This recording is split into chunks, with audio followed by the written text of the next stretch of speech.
You've never believed in the one. I still don't. I believe in him. Mr. Anderson, welcome back. We missed you.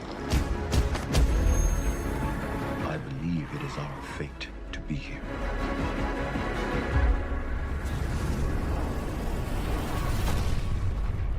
I know what I have to do. Here we go.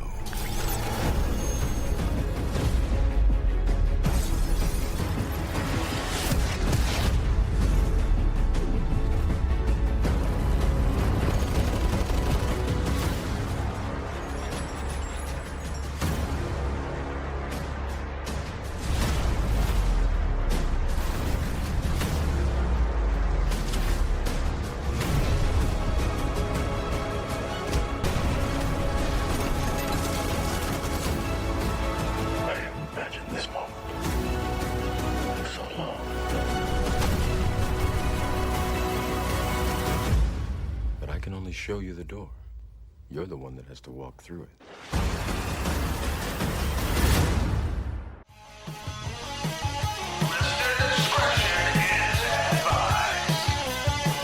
It's a jacked up review show. It's a jacked up review show. Jacked up review show.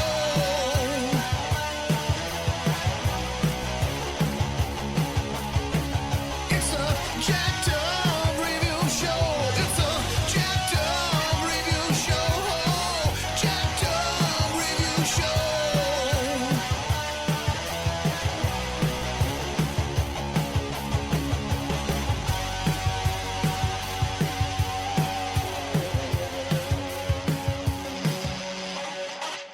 Oh, wow. How are you doing tonight? Very good. How have you been? You've been busy. Busy. I'm going to do a proper intro. We have, Hey, I'm Medus. I'm Medus. just a regular guy. but you've done everything.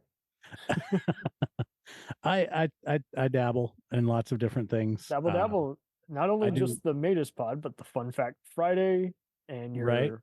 own internet radio station. Yeah. And that's just the tip of the iceberg. That's just my online stuff. I've got Medus Pod, which is science fiction, fantasy, and horror short stories. It's irregularly produced. You're put working out an on an audio episode. drama. Yeah, it's an audio drama. But I don't. It's not like every week, every month. It's when I get one out. No, that's fine. I'm working on an audio Yeah. drama myself, and it takes a lot of planning just with all the people's schedules and wanting to reformat the plot twist. It's a lot. It's a lot. Fun Fact Friday is just a fun show I do with my daughter. It's actually Fun Fact Friday with Leela and David. You gotta Nice. well, there's like 5 shows called Fun Fact Friday, so we stuck with our names on it because nobody else is gonna have our names. So that's just a weekly show I do with my 14-year-old. She just turned 14-year-old daughter. We've been going for about 4 years now. Nice. Just a weekly show. We get on there and we talk about a different topic. We try and find fun facts about it, or we'll find the same fact, but it'll be 2 different numbers. Like, this is how many of this there is. And then she'll be like, wait, this website says this. So then we'll do like a deep dive trying to figure out which fact is true. But it's Nice. mostly us goofing off and me getting some good quality time with my daughter. There we and people go. seem to like it. So, and then the radio station, I just have some Creative Commons music on there. It's honestly, I've made it for myself to just have background music. Most of it is just instrumentals, lo-fi, hip hop, stuff like that. It's just something I was playing with. And then if I want to go live, I've got a station I can just go live and talk to people or chat or whatever Nice. on my own servers instead of relying on Twitch or YouTube or something like that. I've got my own, my own setup. I'm big into self-sovereignty.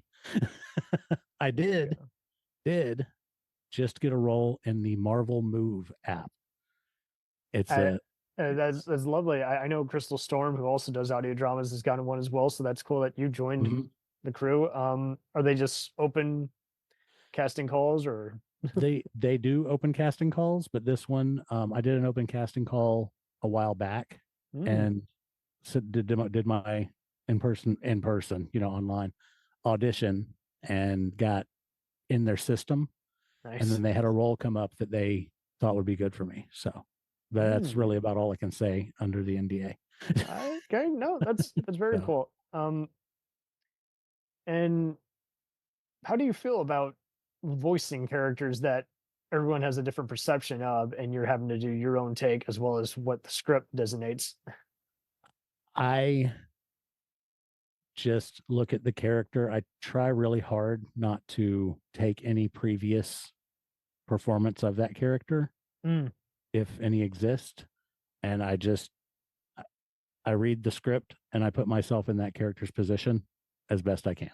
I'm not like method actor where I have to like get into their head or anything like that. But I've done so many characters over the years from Medus Pod from every possible perspective that I can get into. I've always been okay at getting into people's heads, so I just kind of do that, you know. Nice. I've done some stage acting and some, stuff like that. So I've got a method. I'm not saying I'm classically trained method actor or anything. I just like I heard, hey, if you try and get into their head, you can act better. And I'm like, oh, cool, I'll try that. Lovely, lovely.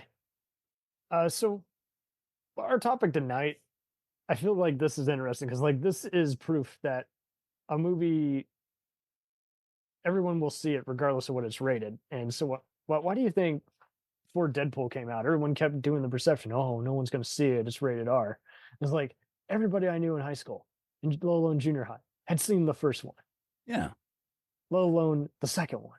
And it's just like everybody from, again, the anime fans, the cinema fans, the sci-fi horror guys, the action guys, and gamers, everybody had seen this Wachowski created, Joel Silver produced franchise, and it definitely got me into cyberpunk. Like I started reading William Gibson afterwards, and I got about, okay, so it talks about everything from the cerebral cortex of what a machine thinks to virtual reality to evil corporations and post-apocalyptic dystopias, and sometimes Free will fighting. versus fate.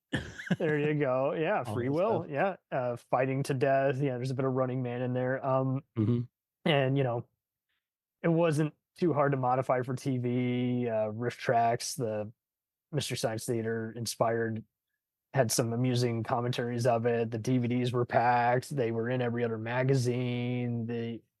Has been and rising actors all got a bunch of fan mail and kept getting on every other big movie and show afterwards. And then, it changed how people filmed international productions in both Australia and America. It changed how people film just green screens and mix Foley and shoot green screen with cinema and slow motion effects. It's just like, and then it's just so funny how much like T2 Judgment Day, the wrong people start misinterpreting what the audience wants and then ignoring all the philosophy and story. And you're like, stop having pointless fight scenes with loud metal and electronic music playing. That's not what we wanted. No, it was the entirety of it all put together in a certain way. It wasn't.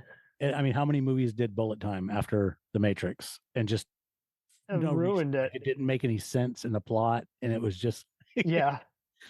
And that goes even back to even early John Woo, alone Sam Peckinpah, Wild Bunch. Is just like it's always been a thing, but it was kind of it and Dark City were kind of adding to the whole. Hey, let's do our take on it, and right. I think that's how it overcame just being called derivative. It's like, well, it's doing its own thing that others have done, but yeah, no. So for anyone who wants to know, yeah, there's been a series of comics on this saga. There's been free hit video games. There's actually a fourth technically, but then four films. And there's that many video games? I remember Enter the Matrix. That's the only one that I ever saw. Oh yeah, I'll get into it a little later. Okay.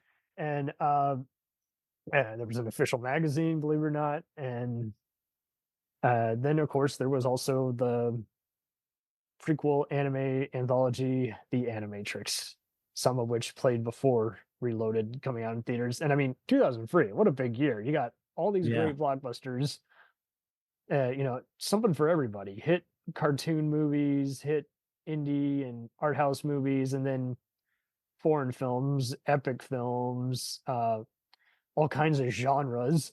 And then just mixing it in with just it's just, and then you got these two sequels going back to back against, Lord of the Rings and all other sorts of blockbusters. And um, well, what did you think about just everything from Don Davis's John Williams influenced score to It- the atmosphere to I just watched.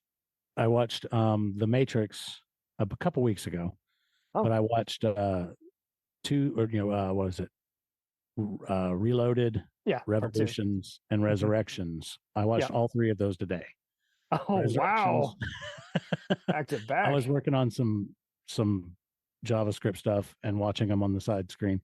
But I had never seen Resurrections, and it is a jarring Mhm. difference between the original trilogy and the new one.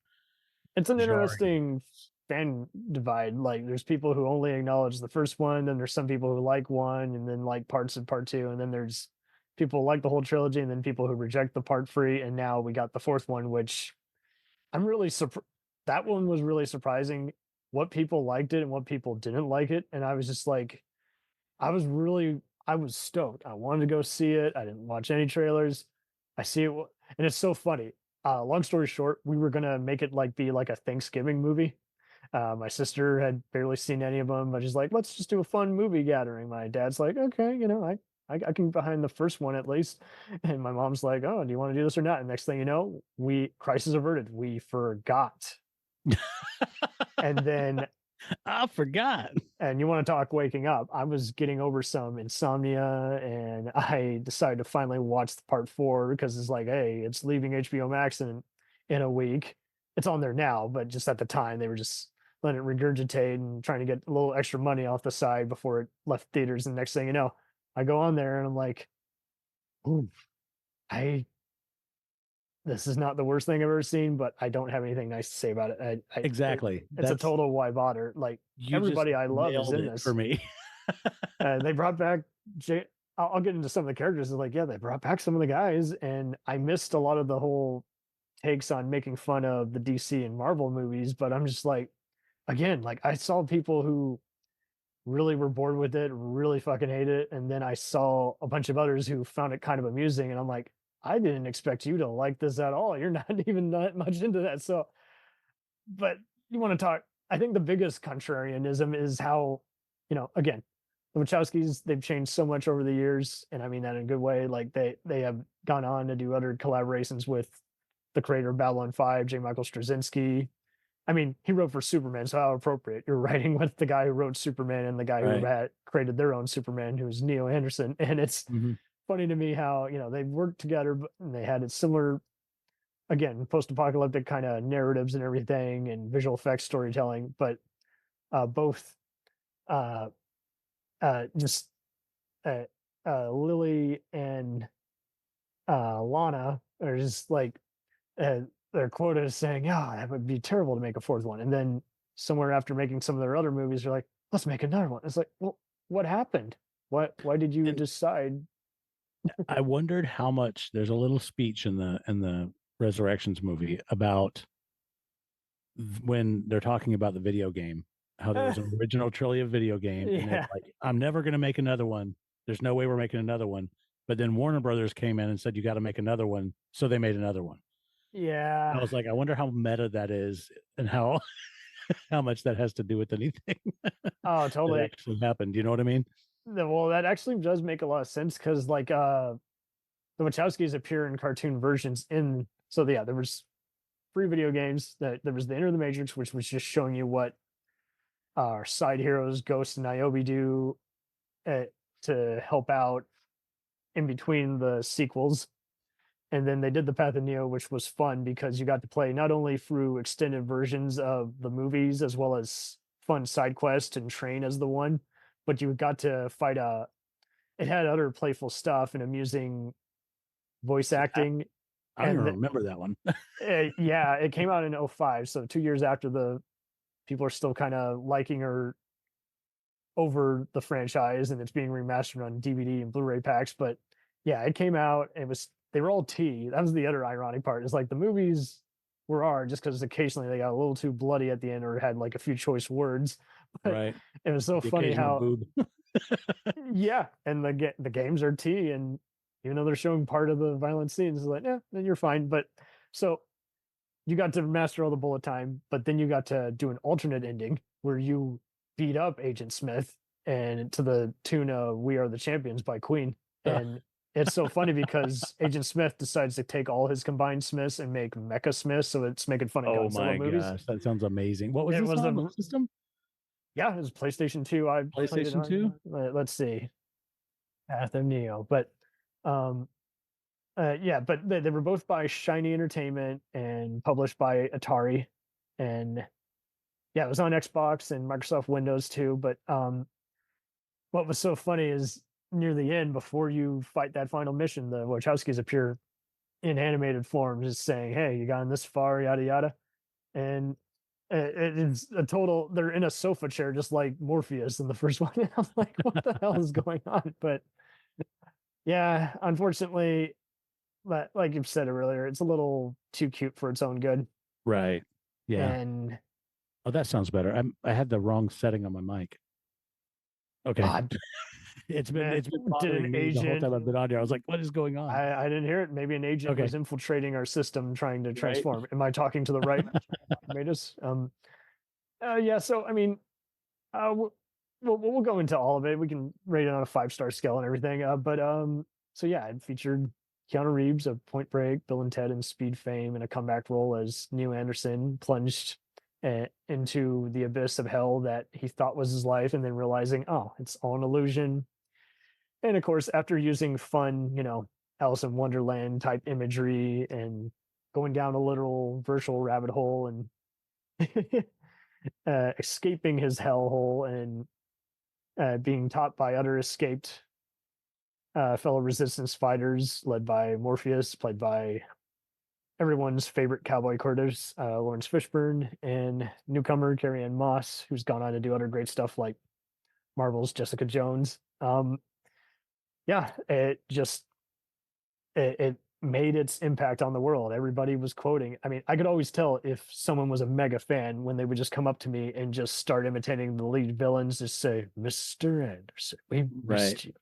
And all those Shining type camera work where they're going down an empty hallway only to find that there's actually a death around a corner. It's like just, and then all that kind of Terminator imagery where you're seeing all these, inanimate machines harvesting, what little life remains against these, darkly lit backdrops. And you're like, ugh, I have gone into a new kind of hell. And much like Alien and Star Wars, is like it's been imitated in the best and worst ways to where sometimes it's ruined other people's enjoyment of these movies. They again, they will always be on DVD and Blu-ray and HBO Max. And it's just, these were always easy to modify for TNT. That occasionally I'll see them playing on Bounce and BET just because the minorities really like how there's some cool heroes for their demographic, and who can complain Right. about that? Morpheus is good with a sword. Carrie Ann Moss, really as Trinity kind of defined the whole this heroic, one woman army kind of mentality Right. that we had only kind of seen with stuff like Nikita and An alien. yeah, there you go, and Alien, and yeah, and kudos to him. I mean, when there was all kinds of stuff coming out, I just do kind of miss that late 90s, early 2000s gap where there was something for everybody. Like if you didn't see cool And it didn't feel guys, forced.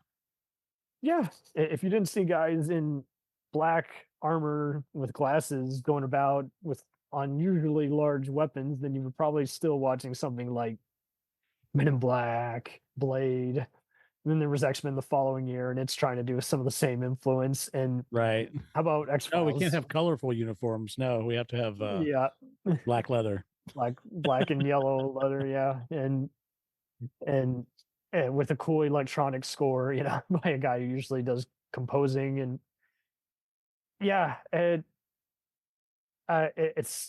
I've even talked to one of the guys who played the agents in Reloaded, and he was kind of the same way when he approached the Matrix, where everyone was kind of just watching it but not paying close attention, and then they, then the third viewing is like, whoa, this is bigger than I imagined, and they used some sarcastic music. I mean, the final song by Rage Against the Machine is totally talking about opening up your world and realizing everything's a lie. It's just there's Right. all this stuff peppered, and it's just so sad with our political divide that people want to now misinterpret this and Fight Club, and you're like, no, you don't want to take the No. red pill, you don't want to take this pill, you don't. You don't want to be involved in any of that. Yeah, I've seen kind of like the other clickbait sites. My father came across one years ago, and he was just shaking his head. It's like there's one where they're like, Agent Smith is actually the hero, and I'm like, you people have too much time on your hands. Was it talking about Agent Smith being the hero or Agent Smith being the one? Because The hero. Okay, yeah, because there's a theory out there that Agent Smith is the one because supposed to be the one to bring down the Matrix. That makes sense. And that makes sense. But they weren't going there with that. They were. But he was the protagonist. Right. This was bad. Like, I mean, it's like the Darth Vader is like Luke. It's just he went too far, or like every other season of 24, how there's someone like Jack Bauer, but he goes too far, and Jack has to kill him because he's breaking every rule in principle. It's or arrest him and say, you're done. But it's funny how here, yeah, it was like the best written villains. They're the hero of their own story. Absolutely. I mean, look at Monsters Inc., for example. There you go. Is it Mr. Sid Water or whatever? He's just trying to save his people because they don't have enough electricity. Like they're having blackouts, and he's like, "Hey, I know how to make more energy. We kidnap these kids and make them scream because that's how we get energy. Absolutely. I'm going to save my people." Hans Gruber, who part of the Joel Silver effect, is very much like freaking Agent Smith. Same kind of deal. Is like, I'm not here to get anyone hurt, but you are getting in my way of me getting rich. So if you keep locking the vault, I'm going to shoot as many people as it takes. just open it and give me the blow money. up the FBI SWAT team. Yeah. And then what was it? It was Die Hard 3, where he tried to make it look like he had some like political, but he was really just stealing shit. Oh, sorry. I don't know if I can cuss. Actually, no, it's fine. It was actually the first one. Remember where he makes them think they're terrorists. He's like, he just says, I'm a common thief. And Die Hard was so great because like then people even started, it's not just all the different knockoffs, but also just they had similar villains. I mean, 006, Sean Bean in GoldenEye, the James Bond movie, does the similar line where he's like, I'm not a common thief. And it's just so funny. It's like, at least they're honest about their diabolical scheme. And I loved how, Agent Smith is just same kind of deal, just emotionless. He's just as ruthless as Emperor Palpatine in Star Wars. And then he's doing the whole, and it's going to be tough to rattle the cage and talk bad stuff about us if I close your mouth here in this interrogation room. I'll make you shut up. I'll make you shut up. And I just love how good was Hugo Weaving for that role? It's a signature role. And to just do that, you'd already done so many other cult movies. Like he's amazing in Priscilla, Queen of the Desert, and kids will know him as the voice of Megatron in Transformers, a role he's disowned since. But doing this the same time as you're doing the good wood elf, Elrond, right, and Lord of the Rings, and it's just like, but I think this is his magnum opus because I mean, even by the sequels, he is. I like I said before, it's cool seeing a renegade villain. First, he was part of the Matrix. Then, amusingly, when Neo defeats him, he was able to regenerate, but then resurface outside of his programming and go AWOL and just say, I'm a virus now in human form, and I'm gonna now mess with my own system and make it my turf. And he was the hero of his own story. He wanted to eradicate the things that he didn't like. He wanted to make clone, replicate. The way he wanted it. Yeah. So I like how when they're messing with him and they're trying to stop him from transforming people, that was just kind of a cool, just kind of acknowledgement of the whole system. Now, obviously, people have complained since, and I noticed it too, like 3 years after, that the CGI didn't date as well, but at least it's telling the story. I was watching it like I said, I was watching them today, and like it's very, very obvious when they switch from And I live don't know action to why, CG. because Industrial Light and Magic, same deal. Like they worked on all the Terminator sequels, for instance, and yet only T2 seems to hold up. Right. There's good T2 stuff really in does parts hold of up. We watched it T3. recently. Yeah, but like there's good stuff in parts of like Dark Fate and T3, but ultimately the only stuff that truly does good is the makeup and Mhm. actual effects. So I don't know why. I don't know if and people have done arguments, oh, it's our eyes adjusting. I'm like, you could tell it was CGI, but it looked good. It told the story and everything. I don't know if it's just Well, it was this back in the computer day, it was software. the best you'd seen. I remember playing Mario 64 Eh, and thinking to myself, this is it. This is the best graphics we're ever going to get. This I is guess, the pinnacle of graphics. but I mean, with Uh, T2, they yeah, developed the whole transforming software. I mean, they did some of that with Jurassic Park, the first one, and that same holds kind up. of deal. Is like the OG is the one to go Mhm. to, and yet when you look at the sequels, it's like they rushed on that one, but the puppets are good. It's I just, think it was might have been the first one. No, it was the second Matrix. One of the first scenes is one yeah. of the ships coming in, Mhm. and like you look at the texture map on the ship, on the CG ship, and it's just like the same texture repeated over. And I was like, man, they could have easily made that look better. It's not even a hard Yeah, one. who did the visual effects on Matrix? But I remember the same kind of deal where I'm like, that's cool, but it could be cooler. Right. Not even that much time it wouldn't have taken that much time to add another little texture to vary it up a little bit, you know? Hmm. Oh, it depresses me a bit. um, yeah, so ESC Entertainment was one dealing with complex virtual humans plus the chase scenes and Reloaded. But yeah, then there was a bunch of other ones. And I don't know, it's just uh I do like though how even though it's got all this Terminator Star Trek type technology with virtual machines and everything and human versus being, a pawn, being a slave to, a fascist society, then there's still kind of this ultimately what wins out is kind of the Star Wars type escapism. There are free battles often being fought at once, Right. and you know where everyone is without getting confused. I mean, Lord of the Rings would do a similar one, but you know, often, by the time it came out, it just felt like it was Star Wars, even though Star Wars had taken from the books. But it's the same kind of narrative. It's like, okay, we got an internal struggle with one of the rulers is fighting one of his underlings and the other good guys, and then the main guy who's on his standalone side quest is trying to disable the whole machine from the ground up. And then we got, you know, those sentinels, which are these, bug looking type, bots that are going around ripping people in half Right. against humans who are in these armored, machine gun laden, you know, defense turrets that can walk around. Is like that was cool, but then, yeah, still, They they even added in like the plucky kid who yeah, he just wanted to help, he wanted to there's help always a the kid in effort. each one, and my mother was a fan of the show Oz, and so when seeing Harold Perrineau, the narrator,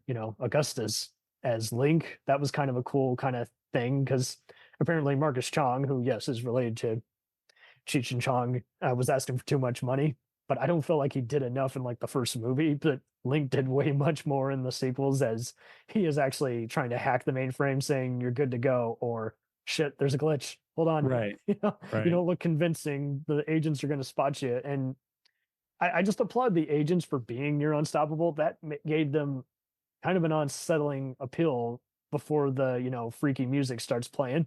They're Yeah, they're I like almost that the go ahead. badasses were afraid of the agents. Like if you see an agent, Yes. like the people Oh my that can god. take out anybody are like, oh shit, We were joking on a special where we talked about the villains of the Bourne Identity franchise, and we're like, yeah, I think Jason Bourne would be the only one who'd be able to take on a bunch of them because everyone else, it is almost kind of like the Terminator. They wasting like 5 different machine gun clips on them, and before they run, or it's too Right. late, and because I'm the sorry, agents when can I snap your shoot neck. somebody and it doesn't hurt them in the slightest, I'm leaving. I'm like, that's all I can do. That totally they're kind of like the Borg in a way where sometimes they are affected, but they reheal or they respawn in it.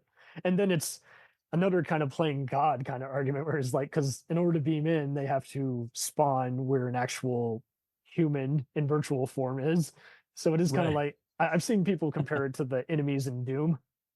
Yeah. When you see them spawn, you can stop them from spawning by like leaving a grenade before they do. And you got to do that in the video game sometimes where you would If leave you knew them. where they were going to spawn, you just said, okay, I know guys coming in here because I Yeah, died 17 times. absolutely. I'm going So to I'm use gonna the go ahead and- grenade launcher and blow something up behind them so they'll be on their ass and have to regenerate by next Exactly. level. But I mean, and they're just so freaky because I mean, if they're not stopping you, they're stopping Agent Smith. And if they're not stopping you, then they're still having to fight the free heroes who have, are pros now. They know how to fight the system. And it's just even creepier because they'll, alert actual authority figures in the virtual system, Right. because it's like then you have people, as part of a SWAT team or something. So they got their secret army to slow you down. And so that's what was just so creepy about it. It wasn't just a numbers game so much as it was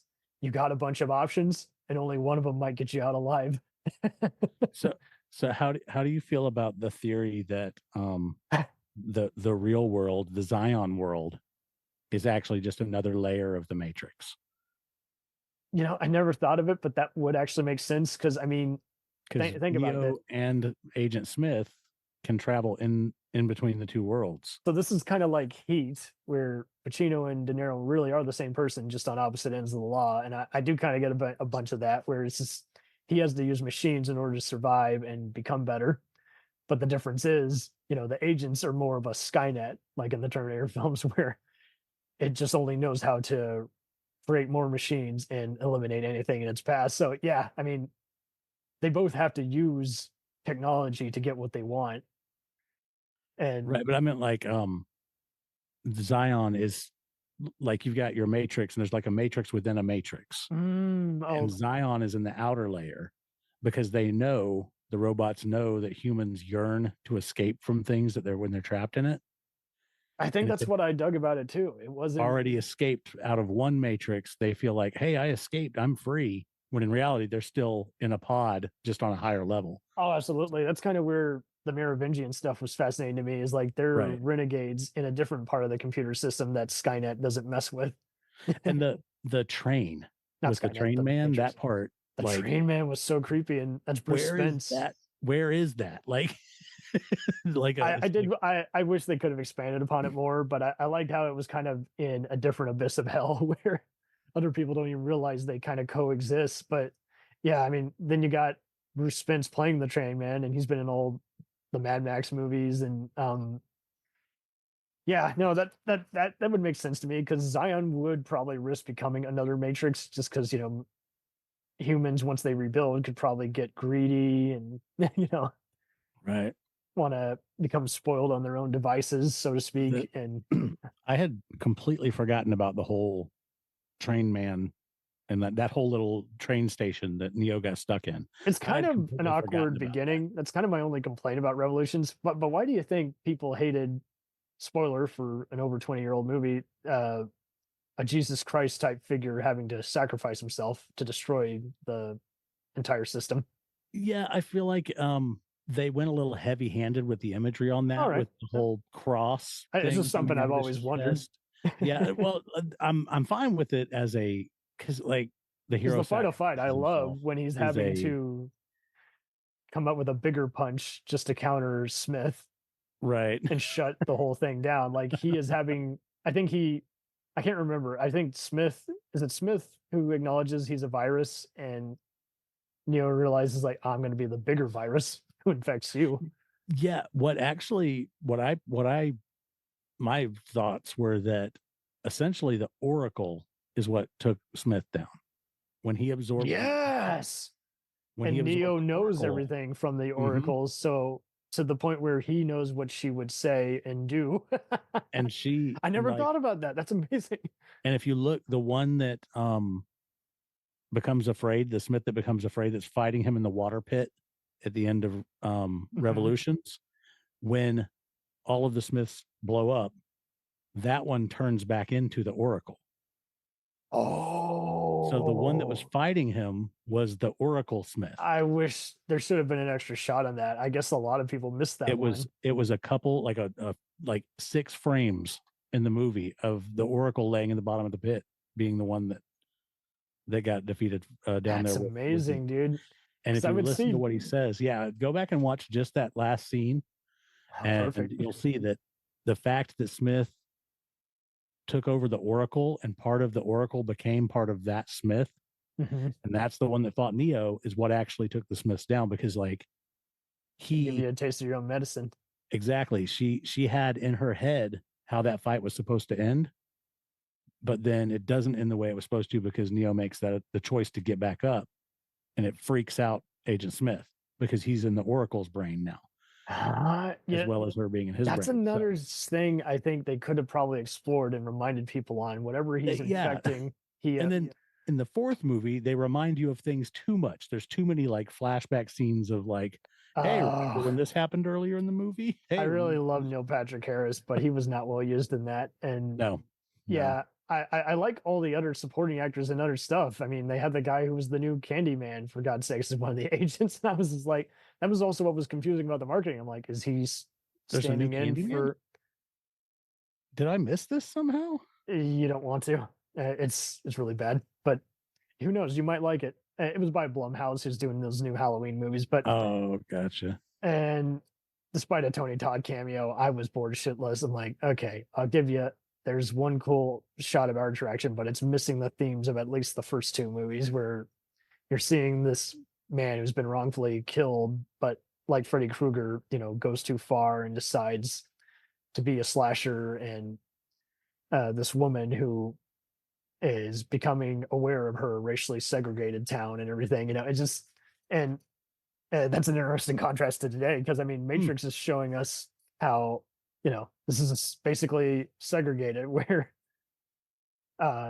humans are being hunted just for the fact that they're not a machine, and they gotta, if you can only be in this illusion, you can't actually be living. Right, they just flush you. Yeah, they flush you. Like, and that was what was just so harrowing about it, is like, without actually showing anything, you're seeing babies become guinea pigs.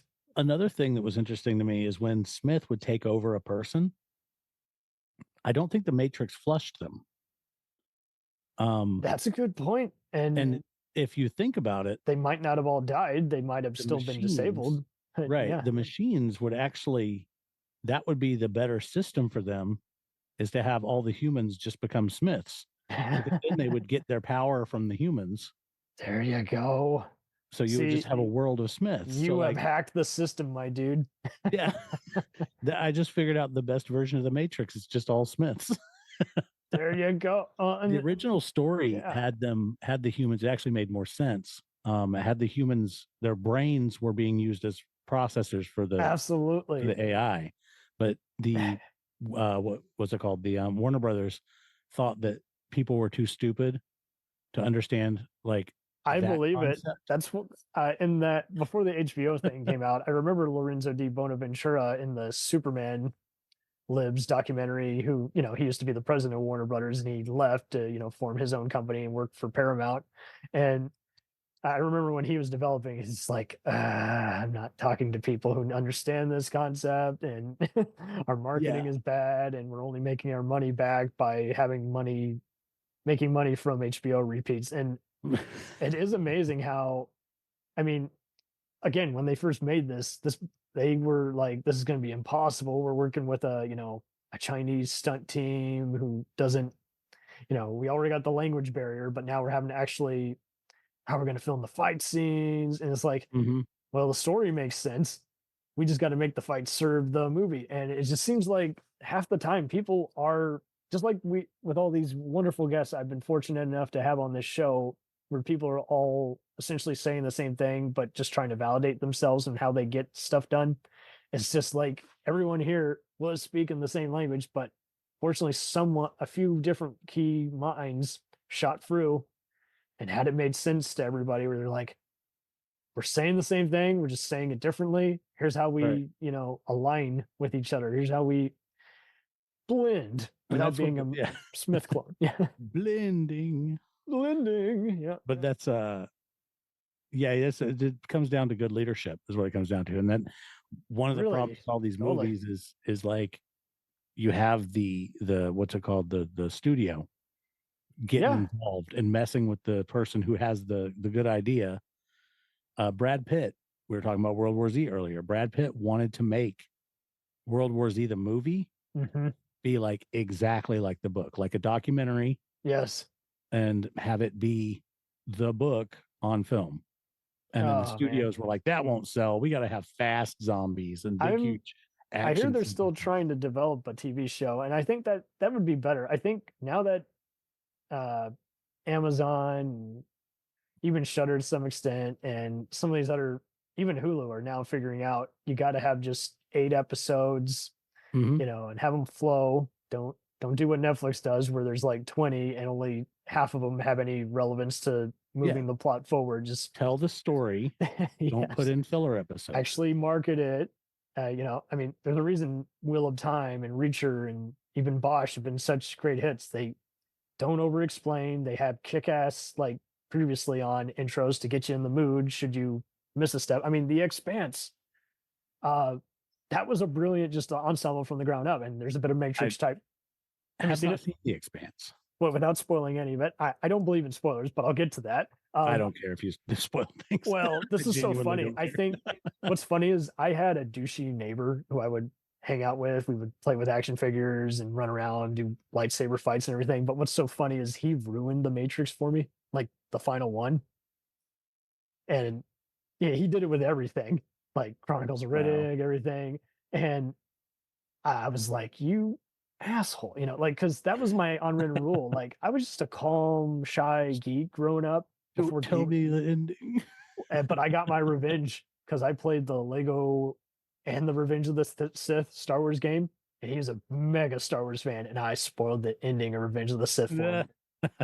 And like, I had and he's like, "Why would you do that?" I'm like, "You only do it with every movie I do." Wanna see? Right.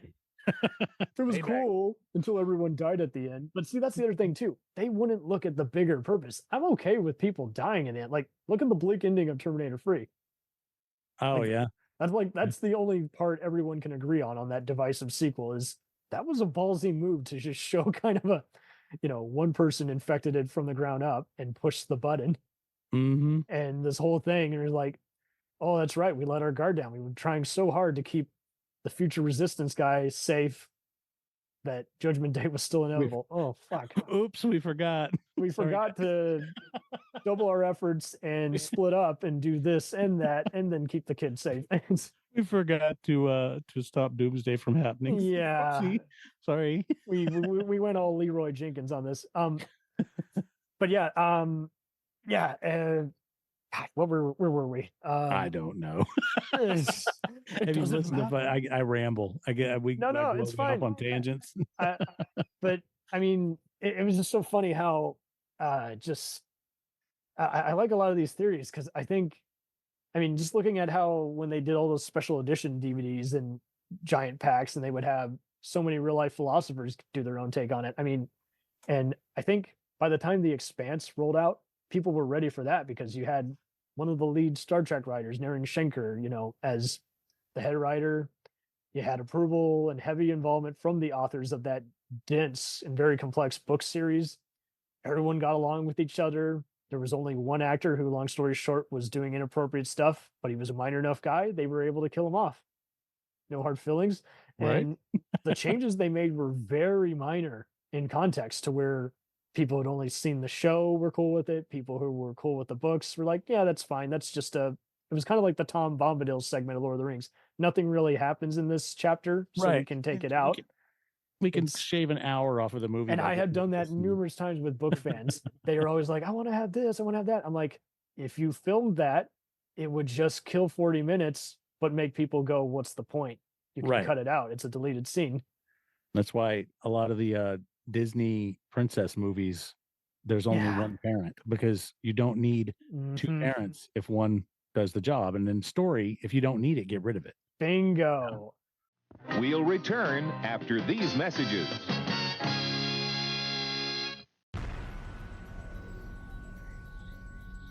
The Jacked Up Review Show podcast is honored to be part of the Blind Knowledge Podcast Network. Join anytime, talk the talk, and enjoy yourselves. There's something enlightening for everyone with this crowd of cool cats. Check them out.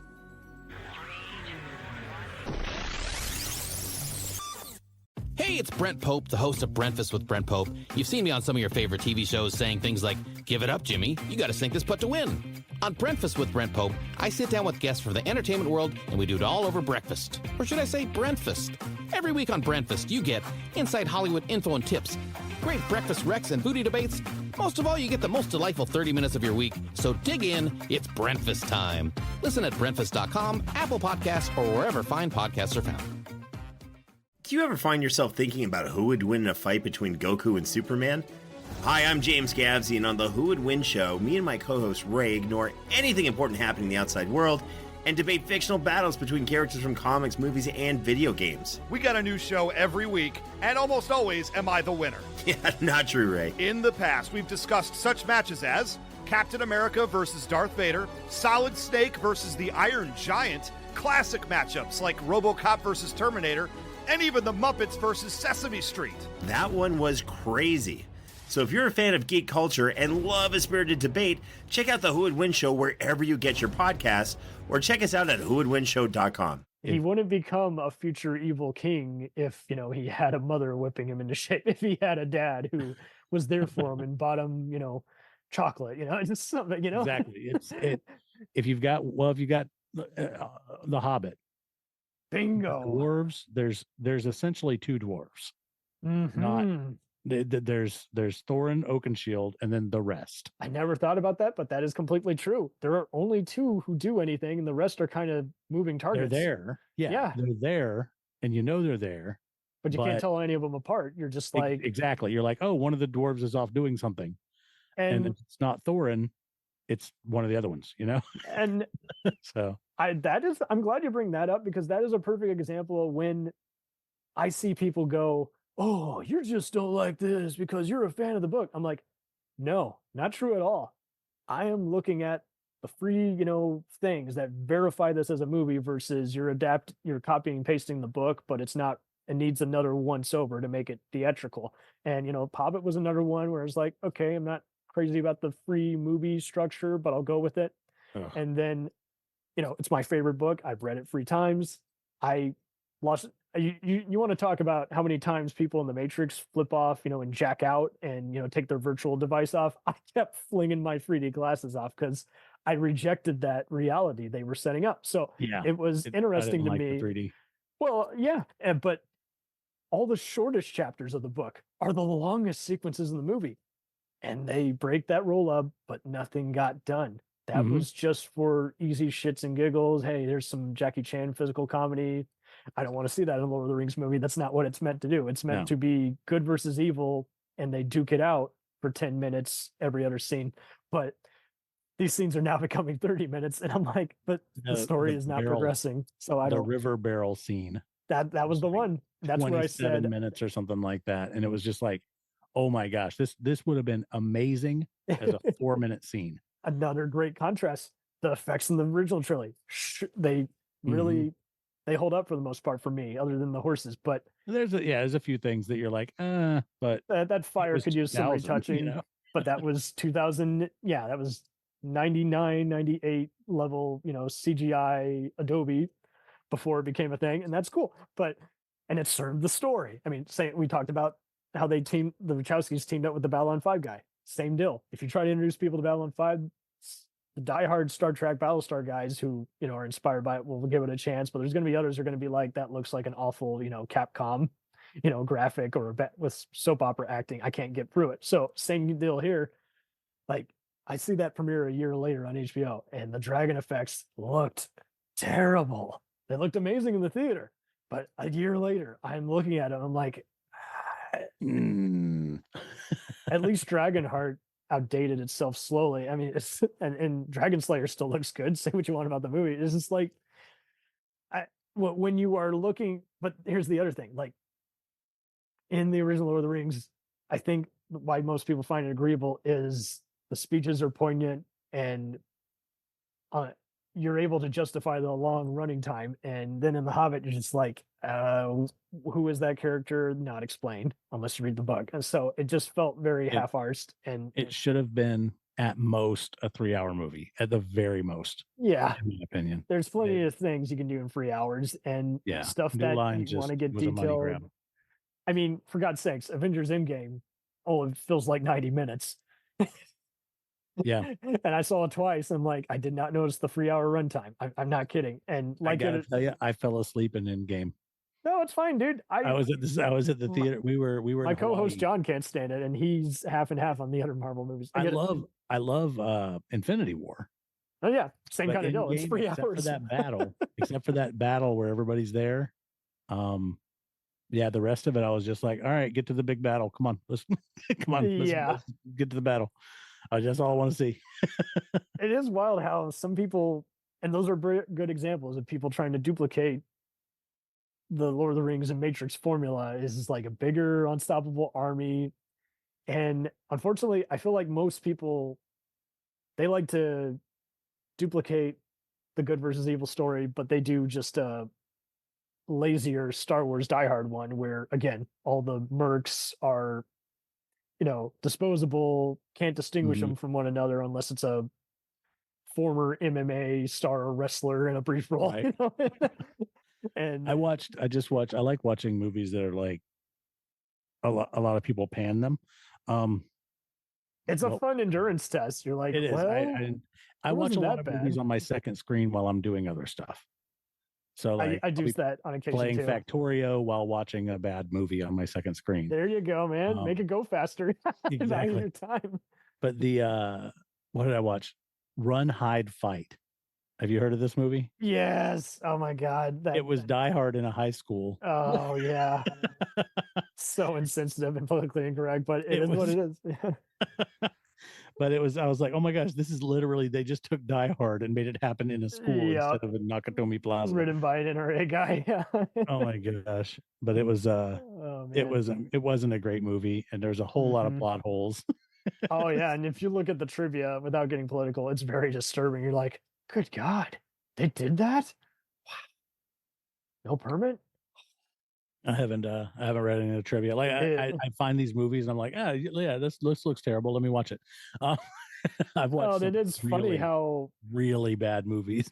Oh, totally. Really and bad movies. To an extent, like without the Matrix, you can't get to the second or the third chapter of Keanu Reeves' resume. Like he is doing this in Constantine, Street Kings, and now John Wick. And you're like, right.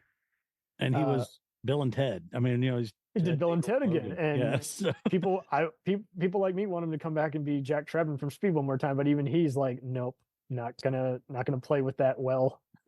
Was there a Speed 3? There was a Speed 2, but Speed 2. It ended at 2, right? It wasn't good. And and I never saw Speed 2. He was wise to avoid it. And what's funny is his real reason was the script is, unbearable. It doesn't make any sense.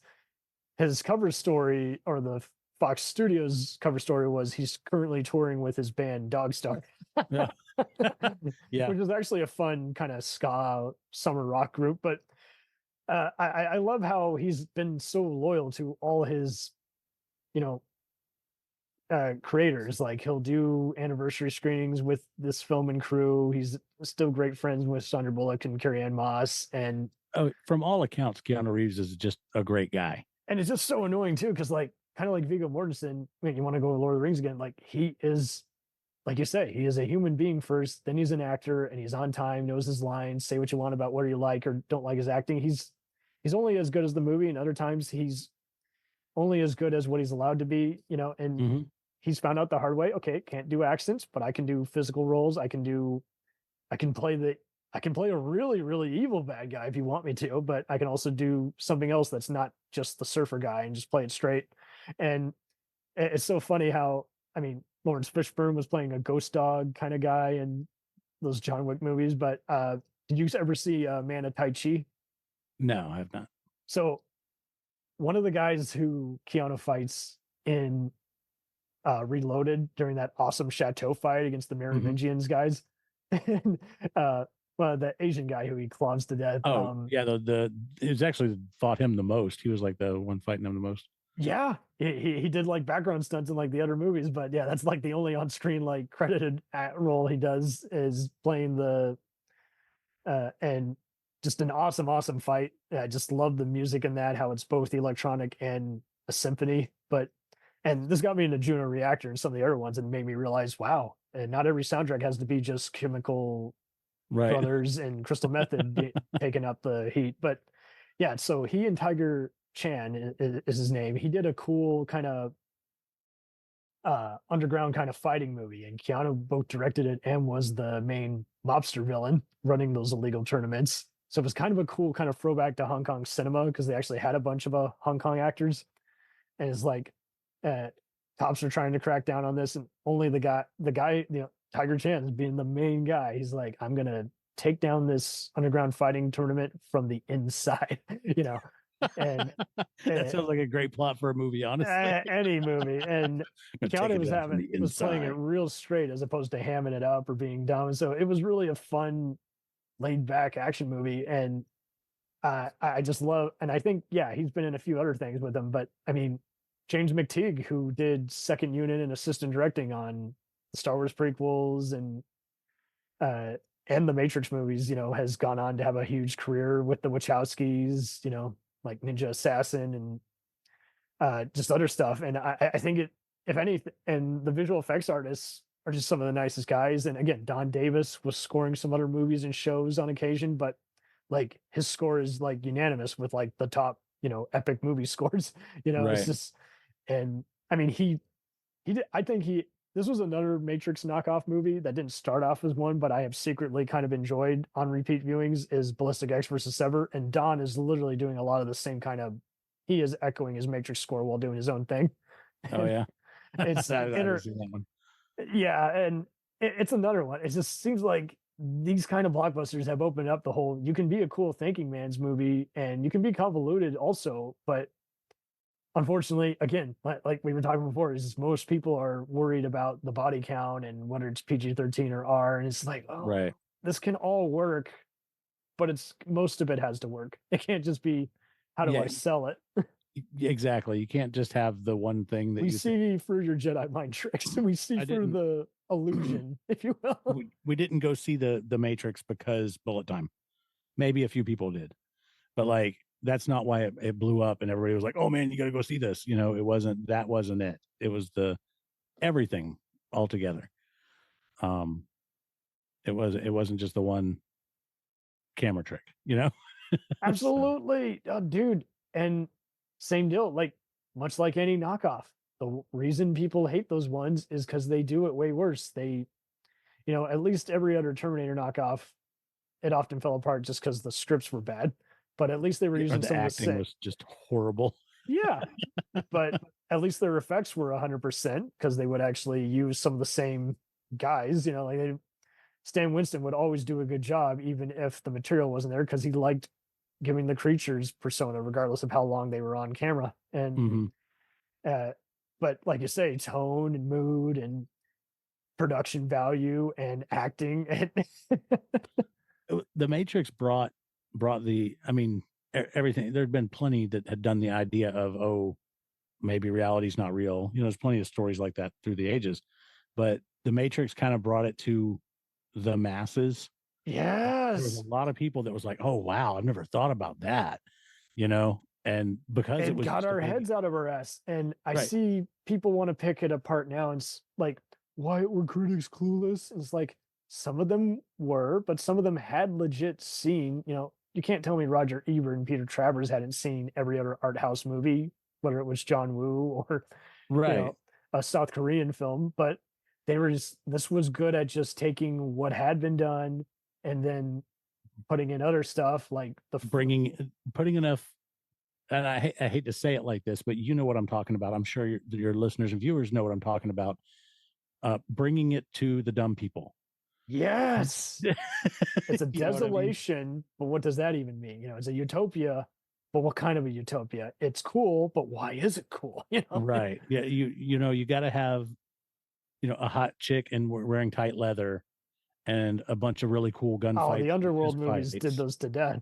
Yeah. But Yeah. then you got to put it out by a major studio with a bunch of ads, because the only ads I saw for the Matrix had no scenes from the movies in it before I went and saw it. It was just like, there's never been a movie made like this ever before. That is true. And I Stuff mean, like that, like you're trapped in the Matrix. Jordan come see the movie. Peele does that with every horror movie he does nowadays. Christopher Nolan, hello, he's kind of done that post Inception, where I show nothing but a Foley track and a distorted visual and coming soon from Christopher Nolan. Wow. Yeah.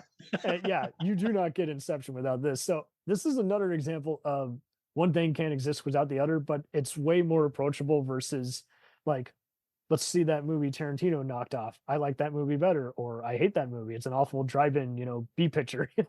Right. That's just gruesome without any critical merit. This was good. Sometimes that's what I want, though. Sometimes I just want to watch a gruesome movie with no. No, trust me, there are plenty of gore fests that are fun. I mean, man, I have fun when people come out with a weird like horror comedy. Like usually everyone goes instantly to making comparisons to like Ghostbusters or Gremlins. I often get more of an allusion to other campy stuff like Wishmaster kind of.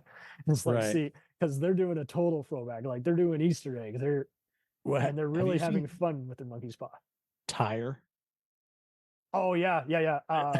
It's also known as Rubber. Yeah. Rubber. Yes, that was it. Rubber. Sorry. I feel like no, it's fine. A killer tire. And it's tire. I was for my brain was just like that movie with the tire. What about Cocaine Bear? Same circumstance. Everyone wanted to see it because it's an outlandish idea, much like Sharknado. And it's like it didn't matter again who was in it, who it was by. Right. Sure. Thanksgiving.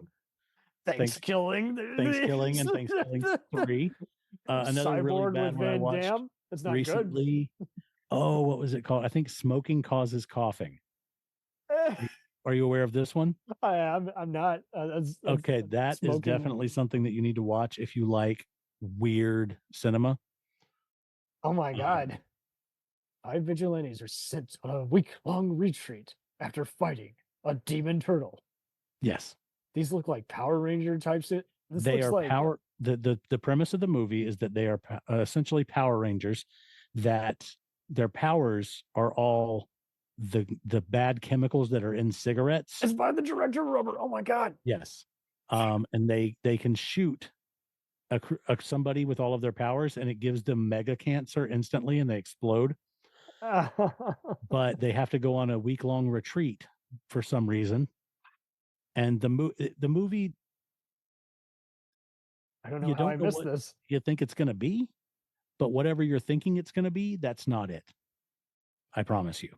I'm cool with surprises, dude. I mean, look at Psycho Goreman. That was another one kind of making fun of just outrageous like 80s movies and had a wacky synthwave score. It's just like, it's okay to be surprised. And surprises can work great in the long run. I mean, yeah, I see so many other movies that fell flat where the ad literally worked against the movie, and seems like now post Deadpool, we are all about the trailer has to kick as much ass as the movie. It can't be, One of the big problems my wife and I have come across is that the trailer shows the movie. Like it shows so much of the movie that it doesn't you feel have like, the I don't really narration. feel like I need to see the movie. I thought I saw it, but really I was at an extended 20-minute, Red Band trailer. Right. We saw a 6-minute long trailer the other day. And I'm like, and it laid out the entire plot of the movie. And there were so many scenes. I was like, I don't feel like I need to watch the movie now. And that I've seen quite a few trailers like that recently. And it's kind of irritating. Because I'm like, you could have just given me the premise. And yeah, we're now unfortunately to that point where sometimes even just summing it up for someone, they feel you can unintentionally spoil it. Like I got COVID recently. I know 4 years in, somehow I survived the Matrix virus, but it got me finally. But I was able to. Sad thing was I didn't know I had it. I thought I was just sick. And the next thing you know, 100 people are getting sick, so I'm feeling really angry at myself for letting my guard down. But long story short, I catch up on all of Barry. I haven't seen Barry. I'm aware of it, and it's on my list. Without saying anything, And too you detailed. won't hurt my feelings if you spoil it. So Well, I trust me, I don't do spoilers just because unless it's one of those where I think the spoiler might actually make you want to see the movie just because of. But I'm not a guy who's like even stuck up on a plot twist. Like sometimes knowing the stuff that everyone has an issue with makes it even more fun on a rewatch. Like I did that with Battlestar Galactica. I'm like, if you know who is a Cylon, it makes it more fun to kind of look ahead of time at the foreshadowing. But and the other hints they drop. But with Barry, it's it's a dark comedy. It's also a bit of an action crime show, and it really is one of the best things HBO's done in a while. But some people were like, "Yeah, it's a hitman who becomes an actor. That sounds familiar." But unfortunately, there's a reason it's on HBO. It's not your typical TV. It had to be a pain in the ass to market. It's like it's not trying to be like Tarantino. Think of more like American Psycho or Falling Down. But again, like it really is its own formula. It's really hard to explain it and why it works so well. Me and my co-host, we really struggled in our review. We're like, this gels versus this other movies or shows that go downhill after a while just because they didn't know how to end their cool concept. They were worried about getting renewed. And the renewals and we want to keep this going as long as possible ruins so many things. It's like when Lost hit the end of their third season, they were like, well, there's only going to be 6 seasons. So can we go ahead and get approved for all 6? And they were like, only 6? And they were like, yeah, that's. And for those who want to be anal, oh, it was only this amount of seasons. That's fine.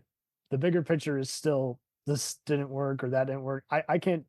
I went through a lot of The Sopranos again recently. I can't do the final season. I still can't. Really? I've never been through The Sopranos.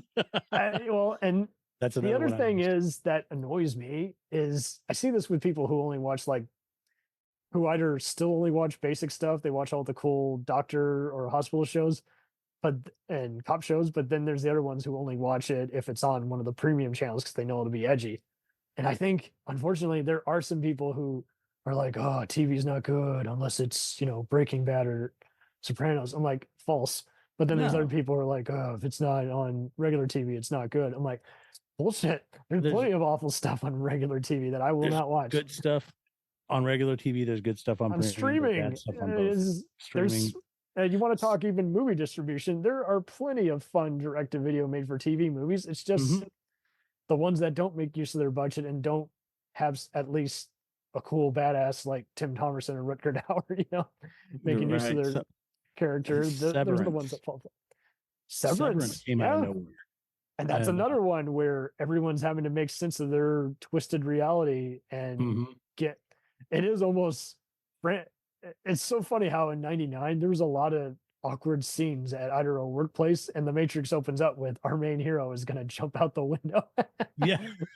We're like, what are we watching? Are we watching Office Space? Did I walk into the wrong movie? And same kind of way with Severance. It's like when people are comfortable doing awkward workplace stuff that isn't a mockumentary anymore. And it just seems like, again, people are open to that conversation. But don't get me wrong, it is hard. It's so Barry, I think you will like because I've got it on my list. I've seen scenes from it, and I'm like, "Wow, this looks like my kind of show." I think you love will dark comedy and that sort of thing. So and because they make use of every episode, there was only like one that I thought could easily blend into the other, but there was still enough for it to stand on its own. Where you could even show it in a film studies class and say, "Analyze this scene for me. What's working? What do you not care for?" Because the Severance is another example. It's just like, and I think a lot of people are just. The Matrix was good, to your earlier point, at kind of making people want to come out of their shell and try something that hadn't been done, but while mixing in other stuff that did work previously, an over the top villain, cool, slow motion gunfights and kung fu, and then do other cool stuff that made its own identity. So it's interesting here how people are. I saw New Amsterdam, for instance. That was a cool doctor show that wanted to be its own thing instead of be the billionth ER St. Elsewhere knockoff. Yeah. And Bosch has a bunch of viewership because it's very unusual mixture of procedural, cold case, serial killers, and even some other cool action mystery. But that's not easy to do when you're in a post, homicide, Law and Order, NYPD Blue, CSI world. Procedural dramas, to me, I just can't do them anymore. I've seen I can't many blame you, dude. There are melodramas. so many bad ones. There are many that were so cool back in the day, and then you watch them, you're like, God, there's a lot of propaganda and other shit in here. Or it was cool, but then the hero acted like an idiot, so I lost all Mhm. believability. And you don't Well, deserve to catch the bad guy. When series run for too long, you run into the They get office still. problem They get where so still. every character in the show becomes a caricature of And to your one earlier trait. Hobbit point, you can't tell them apart. Right. Hear them with your eyes closed. You will think all those CSI techs and arresting Mhm. officers are one and the same because Nobody has their own voice. They It's don't have their all- own voice. They don't have yeah. a persona. And I get it. It is hard, especially when actors say, I've given all I can give as a performer. I want to move on to the next thing. The money was good, but I'm bored, on set all day. Yeah. Well, I don't. a lot of actors will tell you it's like, yeah, I did the 6th season of that show because I wanted to buy a house in Malibu. They're They honest really about it. will. They're It just is like, easy money for the Murder She Wrote crowd, but it wasn't Mhm. funny, so they didn't want to mess with it. It wasn't cute anymore, and I'm it can done. get really boring if people are giving you very dumb dialogue for as I'm arresting someone, and if you know it's going to end the same way, it's the Criminal Minds guys struggled with that because they survived a lot of interference. And then after a while, everyone was like, let's step in. We'll direct an episode. You suck. You're out of here. And so it just seems like that has to happen eventually too. People got to own their material and say, I will be here as long as you're using me. If I become a featured extra, I'm gone, baby. Yeah. Yeah. If I'm doing nothing but just saying one wise ass crack in the last 10 minutes, that's garbage use of my talent. Well, if you just put it into your contract and be like, if I'm only going to have 2 lines in each show, we're going to record all of my lines for the season in one day. Bingo. That's what I would do. I'm I'd be going to like, get. Oh, this did is in you my ever contract. see that Wired magazine article that talked about people who had gotten pay raises? For the longest time, I thought it was just like Charlie Sheen and Kiefer Sutherland getting a lot of, X amount of money per episode. But then, James Gandolfini on The Sopranos. But then I look at the other stuff and it's like, whoa. Yeah. Jeffrey Donovan got 10 million per episode of Shut Eye for Hulu. Whoa.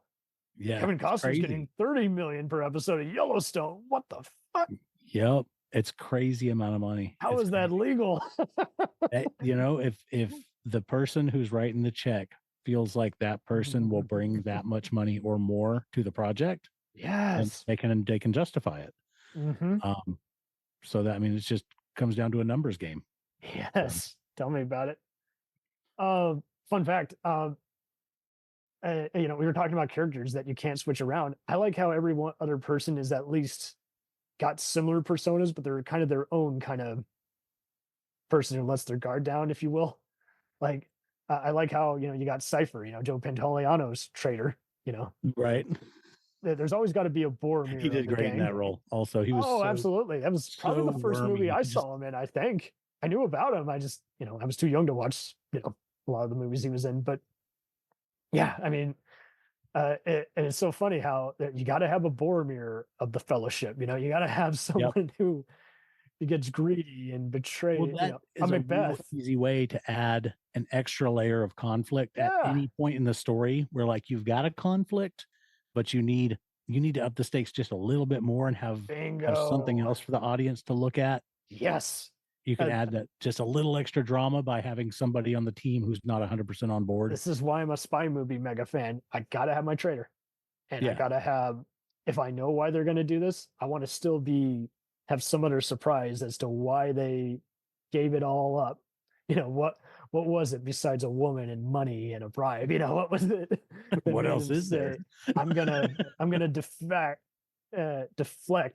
No, I cannot speak today. I'm going to defect from the KGB or the CIA just because of this and that. And it's not going to be a last minute plot twist. It's going to be a whole, movie series or Build up, yeah. a whole build up. season, and you'll Well, that's never an forget. easy way for a writer to double the stakes easily, Yes. while also having it possible to solve that problem quickly with There you go. somebody catching on to it and kicking them in the neck. It's, Mhm. it's Well, and this then guy's to a have, worm. yeah, because I step mean on 'em. that. Then they had Ian Bliss's character Bane, who's also Yeah, we talked about the Oracle. He's also basically the real world Agent Smith in a way. Like he has been infected by him in the Matrix, so Smith is trying to get to him in the real world. That was cool for me. Is like, and see, he's killing like Cypher, he's killing everybody on the ship. Yep. And Neo sees through it. Is like, hold on a damn minute. He's supposed to be guarding us as we're getting jacked in here, you know? Right. And he did the eyeball gouge with the electricity.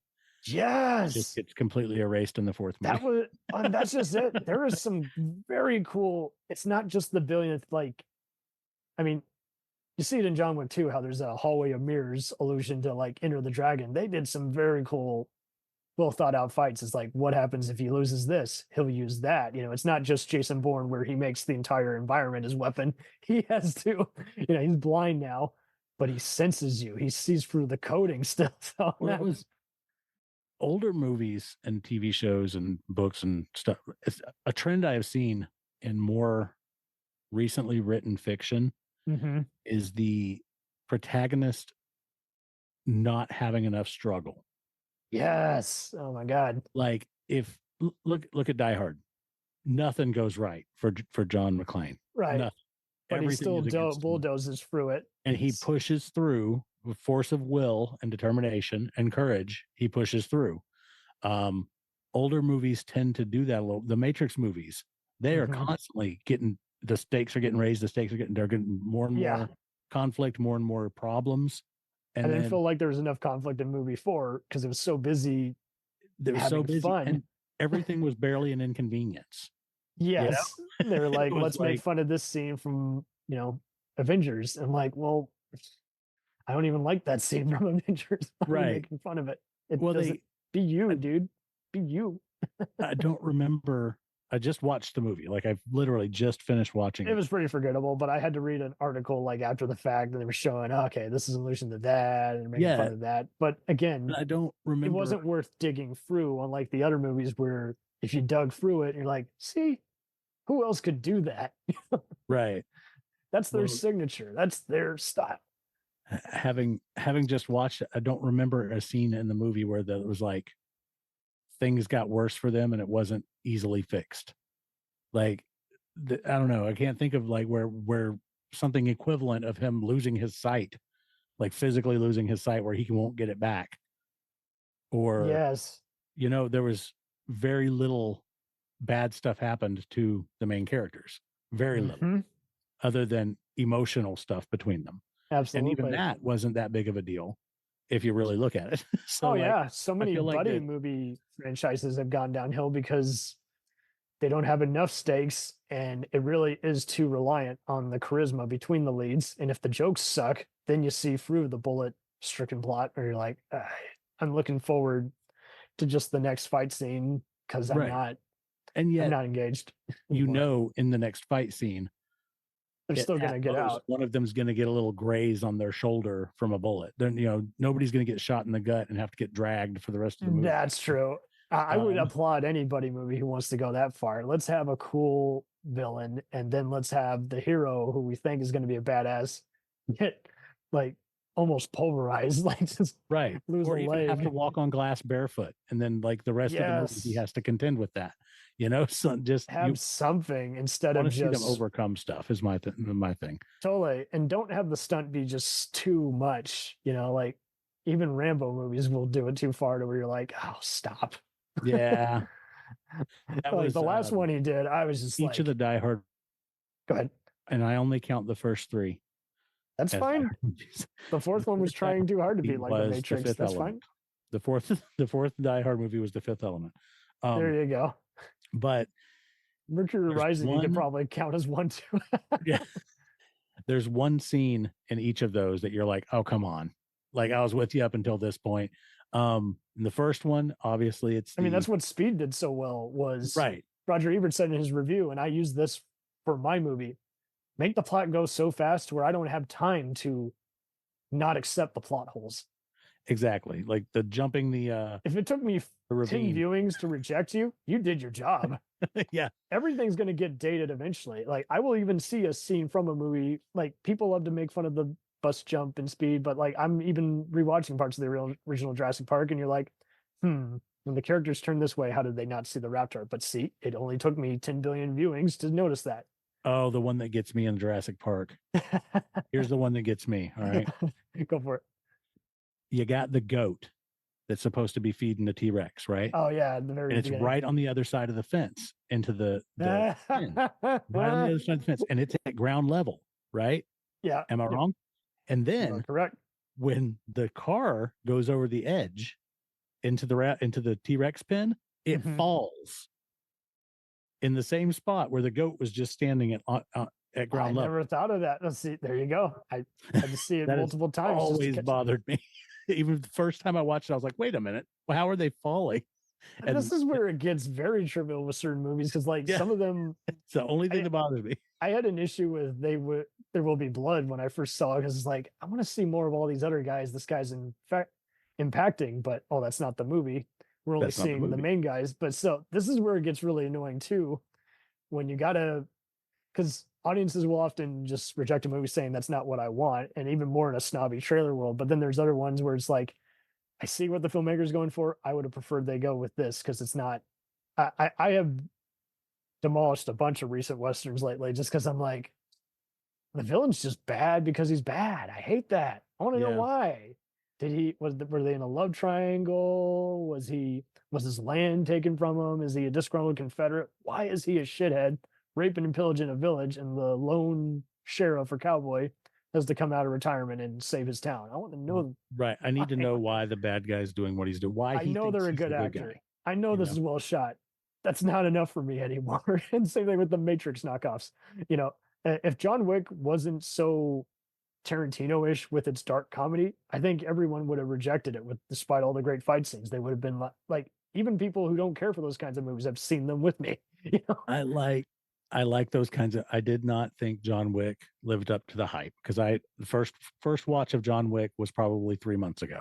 no, that's fine, dude. And I was like, I'd just put it off and put it off. Every time I wanted to watch a movie, I was like, I can watch John Wick. I want to watch this other one more, you know.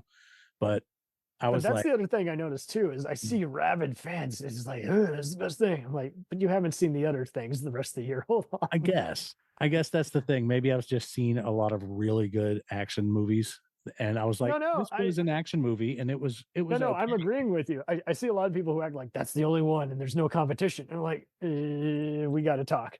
No, yeah. Let me always pull out my 500 notepad and get a list for you. I love Equalizer. I love the first Taken. There's plenty of other ones. Is like, you know, I see people doing it with the new James Bond and Mission Impossibles. I'm like, those were some cool stunts, but are you going to talk about the rest of the movie? Probably not. No. And I see others who will defend it. I'm like, well, hold on a minute. You weren't cool with it here. What's different here? And I do this on some other shows I guest on. They will tear so many movies apart, but be okay with it if it's a Fast and Furious movie. I'm like, well, hold on. You're okay with it there? Or One does it- day, I have seen one Fast and the Furious movie. Okay, I've seen number 2. Right? Oh, Too Fast, Too it Furious. was. It's the You should only have one I've seen us when we did our ranking of it. The more absurd it got, the more fun it was for other people. But we found ourselves the worst it got, the more we talked about. So maybe Yeah. it is good. It's not good, but it's interesting. Right. That's my daughter and I are going to watch the entire series. Oh and God! do like a reaction video to each movie. Well, make sure there's no drinks taken because you'll have too many sips. Yeah. Well, she's 14, so she, okay. she can't drink anyway. No, that's fine. It is wild though. It's like, why is there so much inconsistency? Why is it I've okay? heard that.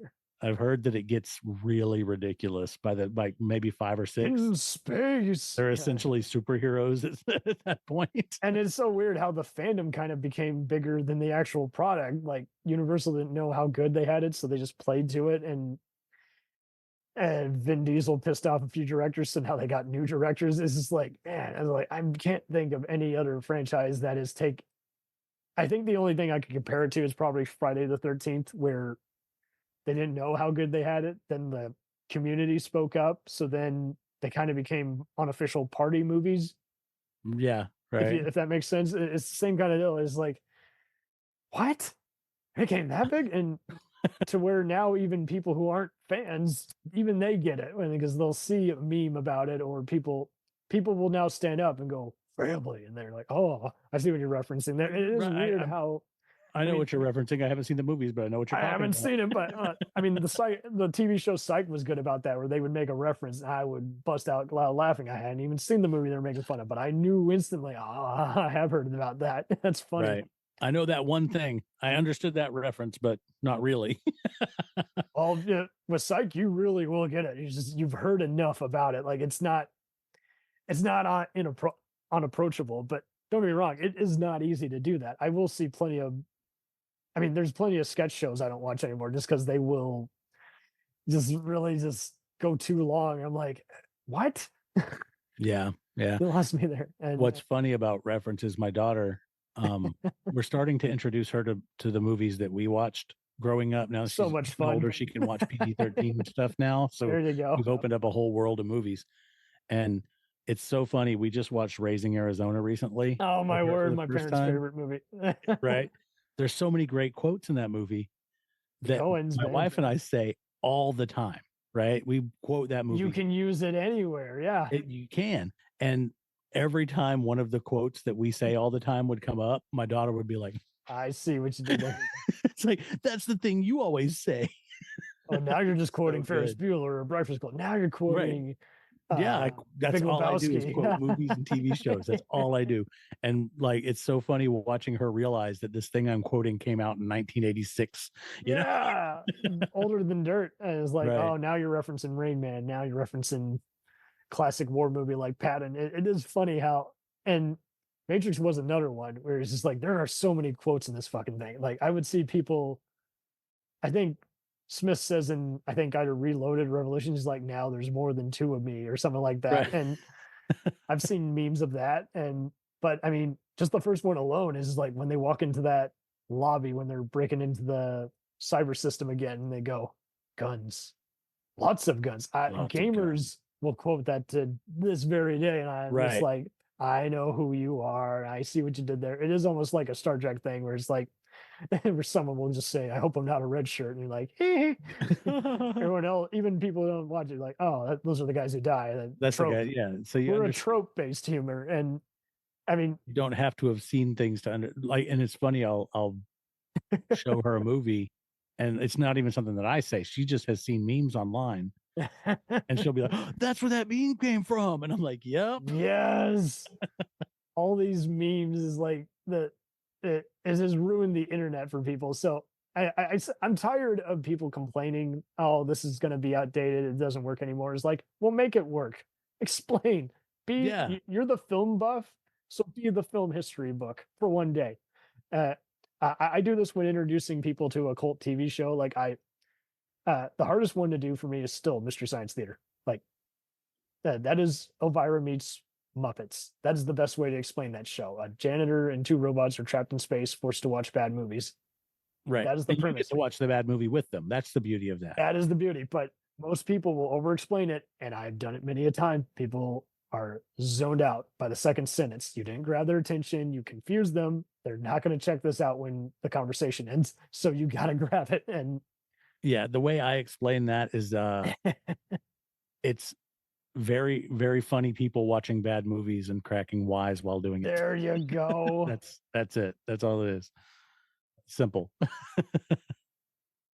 Oh man, we used to watch the original MST3K, the movie. This Island Earth. Such a great one. It's Same so- kind of deal. The trailers would get you, and then you watch it and you're like, that really is. There's a lot of layering to this comedy. There's a sex and a restroom joke, but then there's all these other pop culture jokes and other just Mhm. honest reactions where they're like, is this over yet? No. Right. And are you boys in there building an interosseter? No. Just Yes, the just- joking around how we're gonna escape. Oh, we can't. so good. Our escape So pod's good. not working. We can't escape. And they're hit or miss. There's some episodes of it. Absolutely. There are ones where, hey, your You're just humor like- was funny, but the movie was just, it's too Right. much. Exactly. And, But go ahead. and kudos to most of this Matrix. I see so many who will refuse to watch the sequels, and I get it. But at least everyone can agree on the first one. It's just Yeah. like, very rarely will I see people who are like, I never cared for that. And usually it's ones who just didn't like any of the actors or just don't like sci-fi action films. So I don't know. I see people that I've talked to about it. A lot of them they're like, you know what? When there was 50 or 70 Smiths fighting him on that roof, fighting him in that playground or whatever, that's when they lost me. Or the conversation with the architect. A lot of people just kind of gave up after the conversation with the architect. That makes sense. They were like, this is too much. But it is weird. You want to talk I'm done. contrarian? It's like, why were you okay with the original Oracle where Morpheus explaining it, but you weren't okay with the architect? Yeah, he got very like, and the program that creates the Matrix would be like that, but and that was everywhere all the time. Remember, they made fun of it at the MTV Movie Awards, and just like with Will Ferrell, and you're like, what's going on here? I thought it was a great scene. Absolutely, he's just a polished guy wearing all white, elderly gentleman. Being honest, he's like, I'm not here to be your, villain, but yeah, I'm. Yeah. I know how this was built. This was a mistake. You do this thing or this thing, and this is going to happen. And boom, he was right. That's the other thing too. Is like they got criticized for taking stuff from other comic books, but then all the comic book writers who were glad that they got acknowledged in being ripped off hated where they went. I'm like, well, see, that's how they stand out. They had their own vision. They just, like Tarantino, they took what they loved and put it in a blender. Right. Yeah, Tarantino, man, you can just grab his like work and be like, oh yeah, this is exactly from here, and this is. In fact, I don't think this deserved a happy ending because I think because like the Terminator, the thing was always so bleak, so sad. So I was just like, I'm cool with really whatever happens. That they thought this through. They didn't just make it up movie by movie. Yeah, it was thought through. Until the most recent one, the 2020. Yeah, that one. And it really did puzzle me. I saw some people on vacations defending it, and I saw other people just tearing it apart. And I'm just like, it doesn't mean anything to me. I can't. It is so. It was so meh. Yeah, it almost felt like fan fiction.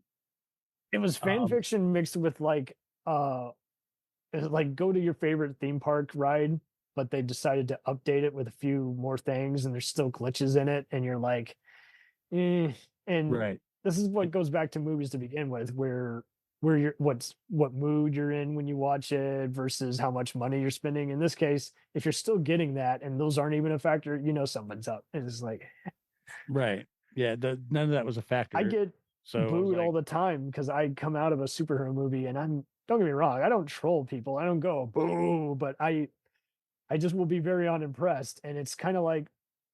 I'm one of those, I'm okay with the ejection button. I do this all the time when I'm showing a comedy to someone and the room is dead silent. And I'm like, we can watch something else, guys. This isn't tickling you. And yeah.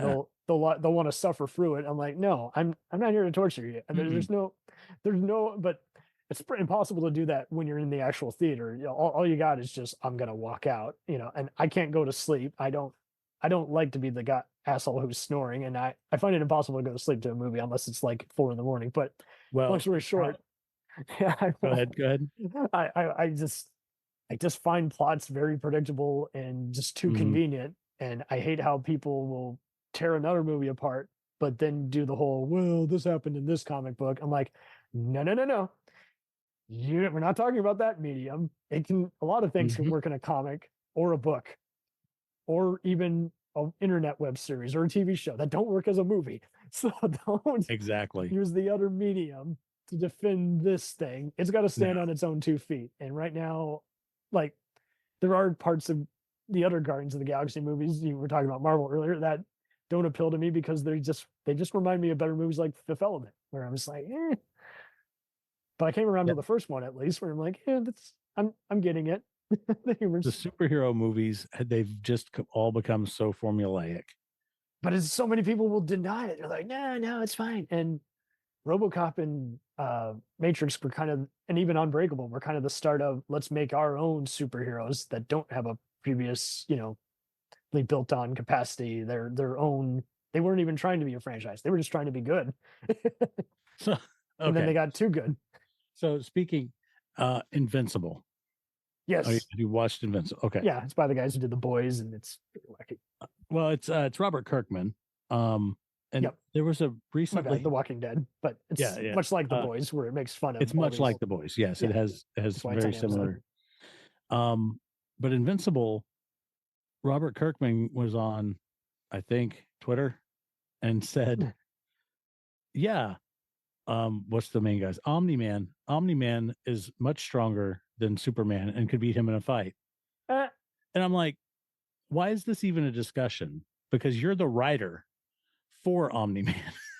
So you can literally say that and it becomes true because these are fictional things. That's true too. There's a So, lot of too clever for their own good. Is like I will see people walk into that trap every time, where it's like, whoa. Did you actually read what this idiot is saying to you? Why are you giving them the generic answer?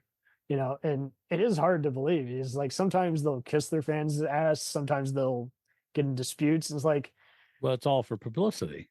it is. It's That's just all like that was however clickbait. you write it, you can say whatever you want. You can say I can destroy a planet by just looking at it. Yeah, it's Right. own You it. could literally put a Superman You stand created in the your rules. stuff. You don't and have to you- wait. How for are you permission. arguing with this guy? He created that I universe. mean, I don't get it. I don't get it. I never understood why people will fall for the simplest tricks. It's just like you don't have to go there. Okay, well here, I'm saying it right now on your show. Mhm. Exclusive. My superhero, Exclusive. Hexagon Man, Hexagon Man. is absolutely 100% stronger than Omni-Man. There you Destroy go. him in a fight. Boom. There you go. Boom. And it's 100% true. Nobody I can believe argue. it. It could blow up the Death Star just by taking a wrong turn at Albuquerque. Boom. He can think about Omni-Man and he will be disassembled on a molecular level. That's it. He wins. He wins the fight. I love it. And I'm the creator of Hexagon Man. So there you go. Boom. No And arguing. That's a good point, dude. I see. And a lot of people will just, I don't know, it's like irony is dead to them. Sometimes they will take their creations too far. And Mhm. I mean, that's kind of what we were kind of implying with the fourth Matrix is it's like some people were kind of stoked for it because kind of like all the other stuff that was returning, like Ghostbusters and Star Wars, they're like, hey, let's Right. go. And it's like, well, I don't know, man. It doesn't need it. It didn't. And they even said that in the movie. That's Because what annoyed that me too was- more. It was made by smart people, and yet they did. It was like a Daily Show skit by people who should know better. It was like, really? yeah. It would be like if Jon Stewart came up to you and did this joke, and then he catered to the lowest common denominator and put in some restroom humor. It's like, well, the skit was already funny. Why did you go there at the last minute? Was that just a suggestion by Comedy Central? Well, why do you put that in there?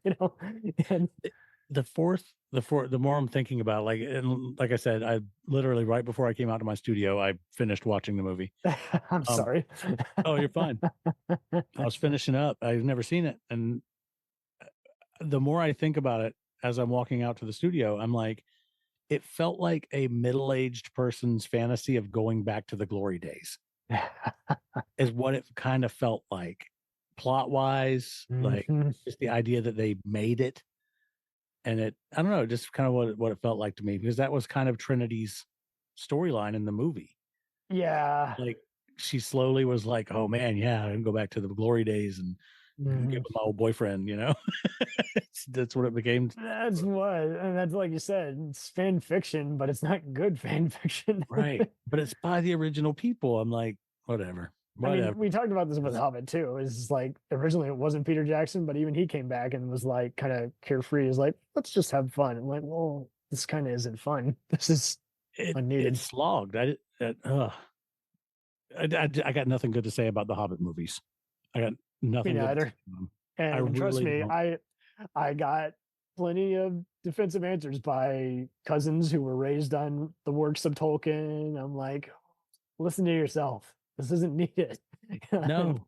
And everyone likes to get over defensive. Oh, you liked that?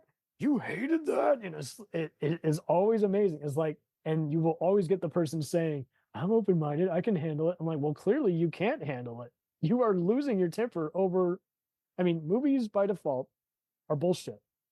It's all about what sticks. And Yeah. if it causes a stink, that's a different kind. Right. Like I got to just buy what's on screen or have, if I don't think it's good, I pull a Roger Ebert. They can still be entertaining. It can still be a 7 out of 10 and just say, I liked it. It's fun for the genre. It's just not A-list material, it's got A-list crew involved with it, but that's just it. I feel like we talked about MST4K earlier. I think a lot of people are even losing the whole so bad it's good mentality. You'll see it with some people where they'll dare each other to go to a Sony superhero movie like Morbius or Madam Web or Venom and say, see how long you can last. Oh, wow. But again, Sony's not understanding it either. They're like, hey, let's make more. They went to it. I'm like, oh, it's like Cats where people dared each other to go see it. They didn't think it was going to be good, but they went anyway. And it's like, oh, see, the problem is that if you're hate watching something, you are and only you're paying encouraging money, them.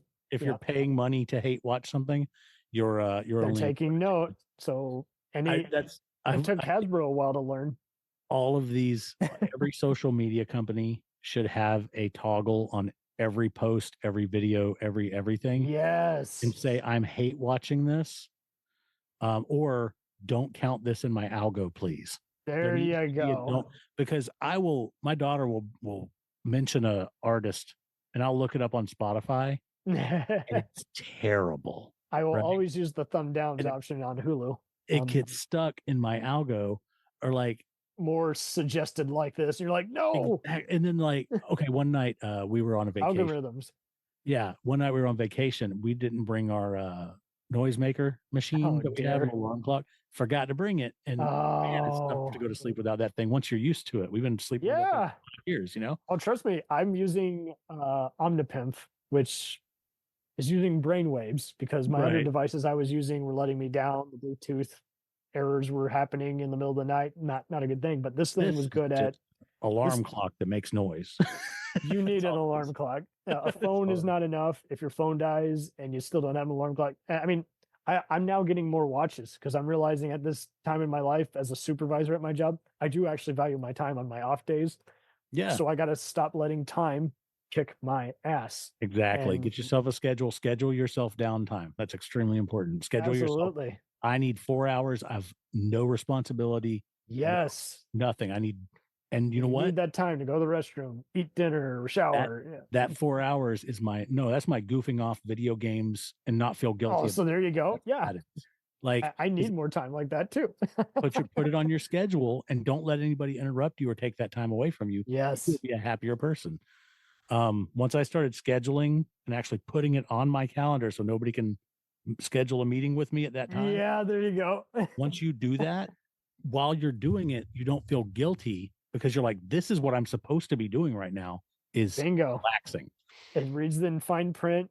Everyone's signed here. There is no feeling guilty. Like I should be doing this, or I'm supposed to be doing this right now because it's on my schedule. That makes you a happier person. Absolutely. I've lost track of what we were talking about with the Matrix. Oh, we were just talking. Well, if anything, the Matrix is in us every day. We never look at the alarm clocks the same way either, where we just see it's like, are we living in the real world? Yes, I'm living in the real world. But see, it's so funny. I will every once in a while have a weird dream, and I'm like, am I looking at the real clock? Sure enough, I actually open my eyes and realize it's not 6 a.m. It's 2 a.m. Go back to sleep. It's we were talking about algos and algorithm. Yeah. Rhythms. I turned on my phone onto a rain noise on Spotify. 10-hour rain noise. Right. Well, since we listened all night, Spotify was like, man, this guy really likes rain noise because he listened to it for 10 hours. Let's add thunderstorms. No. my AI DJ on Spotify started playing rain noise while I'm driving in the car. No. Like, so you're about to make me go and crash and go to sleep. Don't do that. I was like, you need to be able to search for something and toggle a thing that says, please don't include this search in my algorithm. This is a search. I wish you could do that with Sirius. You can do it on your main playlist, but you can't do it on the stations. I'm like, damn it. I wish I could mess with the DJs and say, stop playing that shit. Right, exactly. I love this remix. I hate that remix because it's lazy and repetitive. That happens. And I mean, these soundtracks were amazing, dude. Like I bought a rare Enter the Matrix soundtrack few years back, and that was a cool listen to have in the car because it's exclusive tracks from the game, and it was a protege of Don Davis, so he's doing just as good a job with the symphony. It's just Davis was scoring the movies, and he couldn't score the video game tie-in, and I miss that. I miss when. I mean, you saw it briefly. The closest thing you really have now is comics based on movies that are cool tie-ins, but now you'll see it with.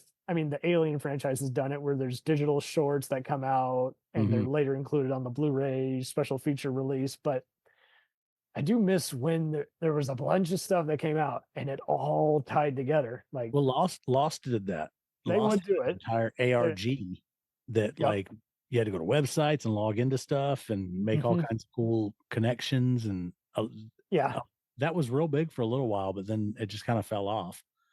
There's still artists that are doing it. Their names aren't coming to my mind right now, but they're YouTube people, and like you got to be real keen-eyed and watch all of the videos to catch the clues to go to this one website. It's like a recurring gag, It's just, right. I can't remember the guy's name, but he did. The closest I can think is even people in it. The closest I can think is even Monty Python, like, or Mr. Show, or this skit. This skit has something to do with that skit, but you have to watch them all in order to get the penultimate joke. I like when they come out into the real world. There's this YouTube video called "This House Has People in It," and it's very interesting. And there is a security company name on one of the security cameras in the video. And if you go to that company, it's a site that the guy who made the video made up. And then there's something written on the refrigerator with those letters, and that's the username. And then there's something written in the background that's the password. And if you get all that put together, if you go to the website, you can get like 5 extra hours of content based on this short film. And it's super interesting to go dig through those rabbit holes. There's a guy on YouTube named Nightmind who goes through them all and explains it and shows how intricate it is and everything. Interesting stuff. That is nuts, but that's our kind of nuts. It is fun just looking at all these patterns, and people can realize it doesn't have to be just one straightforward puzzle. It doesn't have to be just 5 symbols and that's it. Right. It can be. It's a whole 3-dimensional thing, basically. It reminds. This is kind of an anti-puzzle. I love it when people will take Wheel of Fortune stuff, but then show how it could easily spell inappropriate, not safe to air words. Oh yeah, that's kind of a anti-joke, but it's still kind of, you need a bit of evil stuff like that to bring out just kind of your main brain that's really gelling, really working. It's like it's kind of like when I'm this way with educational stuff, because I'll see stuff that's trying to be like Sesame Street or an interactive CD-ROM. Remember when that was a thing? Oh my gosh. And it's like, it's distracting you from the actual purpose, the moral of the story, or the how to solve a problem. And I'm like, well, that was just too cute. That was easy. That downplayed how complex this calculus problem is. I need more than just a song breaking into another witty thing to remind me about why this is good and this is bad. Like the old Schoolhouse Rocks. Yes, there you break go. It down to it breaks it down into an extremely simple level, and then you can deep dive into it if you want to learn more. No, don't get me wrong. There's some stuff where you got to start small, but then there's other ones. They don't say, "Hey, listen, this is the 10,000-foot view of how this works." It's a lot more complex. Like saying, "Oh yeah, Christopher Columbus, he was a sailor man who found America." That's the really sanitized 10,000-foot view of what happened.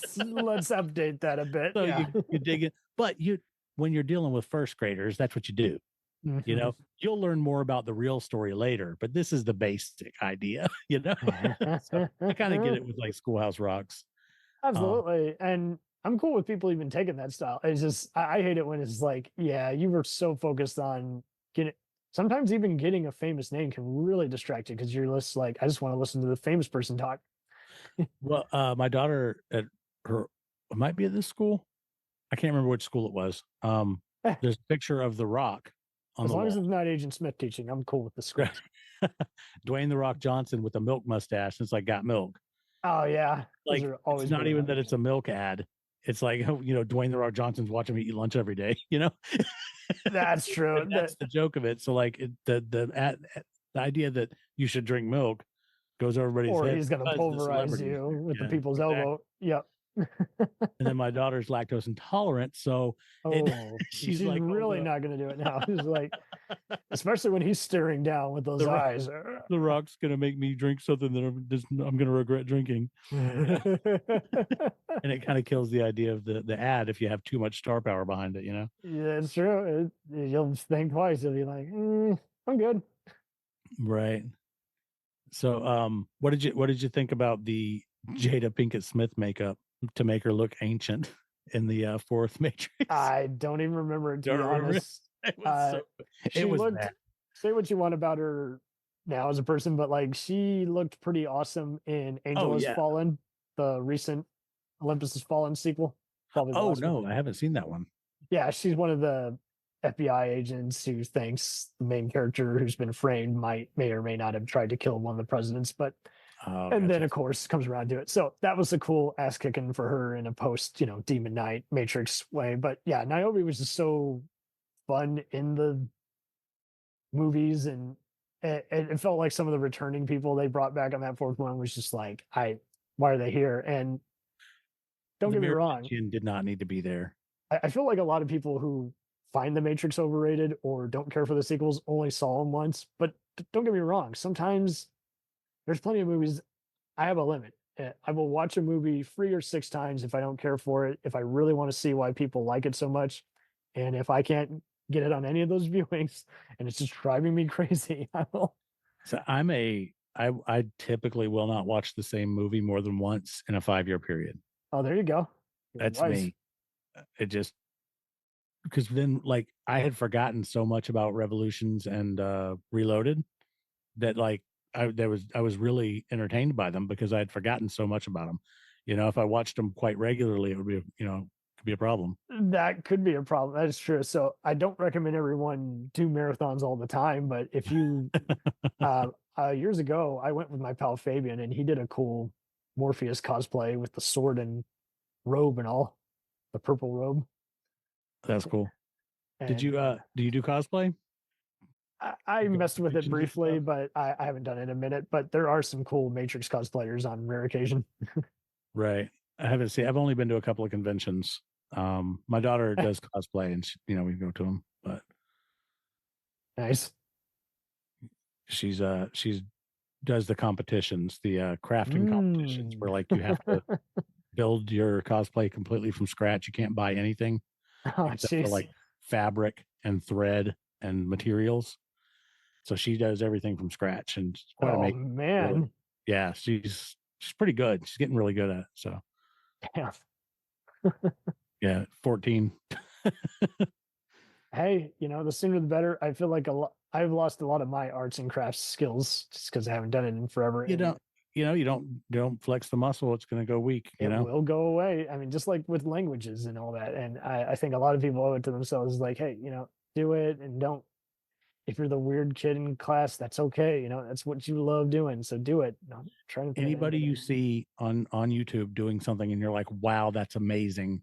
Like a hula hoop person that's just really good at hula hoop, right? Yep. You're like, wow, they're really good at hula hoop. That's really cool. And then you don't see the 500 hours they stood in front of their mirror in their room, bingo, dropping it every other time that it spun around. The people who you grew up with at work, at school, who were talking about the Matrix, they didn't appreciate it for what it was. They just liked the cool shit that was on screen. Yep. They were the ADD crowd. They weren't me and my friends. We were very into computers at the time and hacking. There's a lot of computer jokes in that, yeah. And hacking, cyber hacking, is a cyberpunk thing. It is right. And we love the movie Hackers. There you go. Cheesy and was inaccurate as that was, because that was very cyberpunk. We're cool because we're hackers, Yeah. We can do cool things because I can make the computer do stuff. Yeah. Good times. Virtuosity. Look at all those other every other direct-to-video movie that had Keanu Reeves, Johnny Mnemonic. Which, by the way, everyone should see the Japanese cut of it. I know most people are gonna go, no, there was one. Yes, and it's the way it was meant to be seen before Sony took it away and butchered it for the American international release. And Sony doesn't do that to movies. yes, they do. I know you're joking, but Oh, man. Oh, it- man. Hold on. it's interesting though too how it just you think growing up, hey, there's some cool stuff, but it goes downhill pretty fast, and it's like that's just it. The movie starts off differently. It has a narration. It is way more like Blade Runner when you watch it, as opposed to Oh, yeah?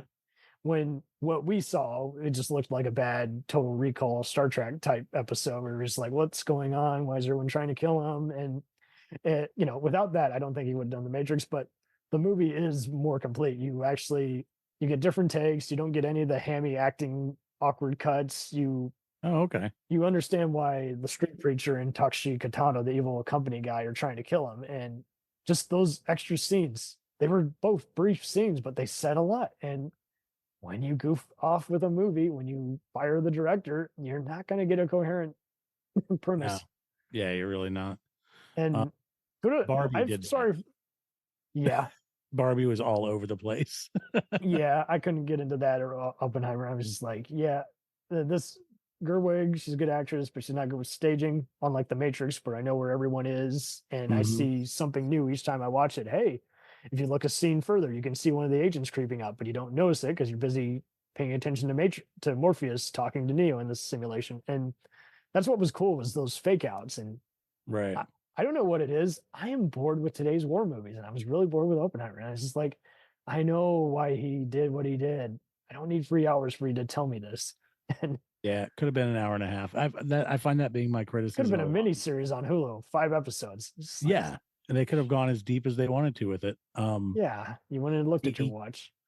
I find myself saying this to my wife a lot when I watch something that she's not Mhm. interested in. I'm like, that hour and a half could have been 40 minutes. It could have been a short film. Well, this is what we got to do more often with our movie watching. We got to find common ground and validate each other instead of just, "Hey, you hate everything I like." No, he doesn't hate everything he No. or she likes. He hated this movie because of this. He's seen too many movies. I have had to, there's plenty of times where I'm going to a movie just to make other people happy. They want to see it. I don't.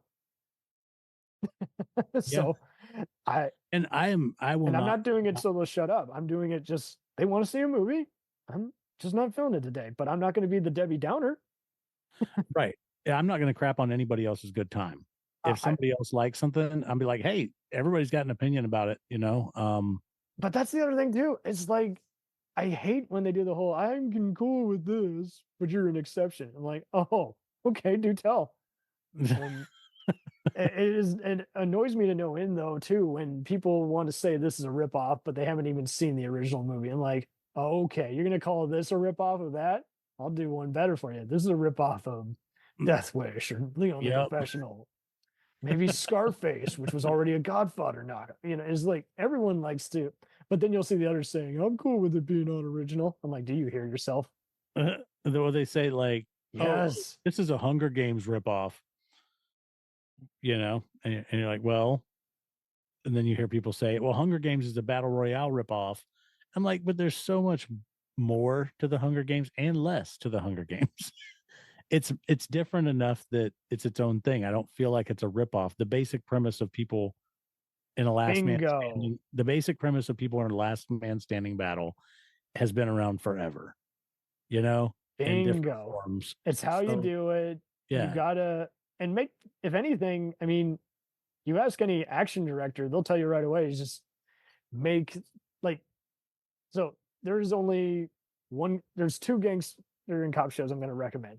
And it's because they go outside their boundaries.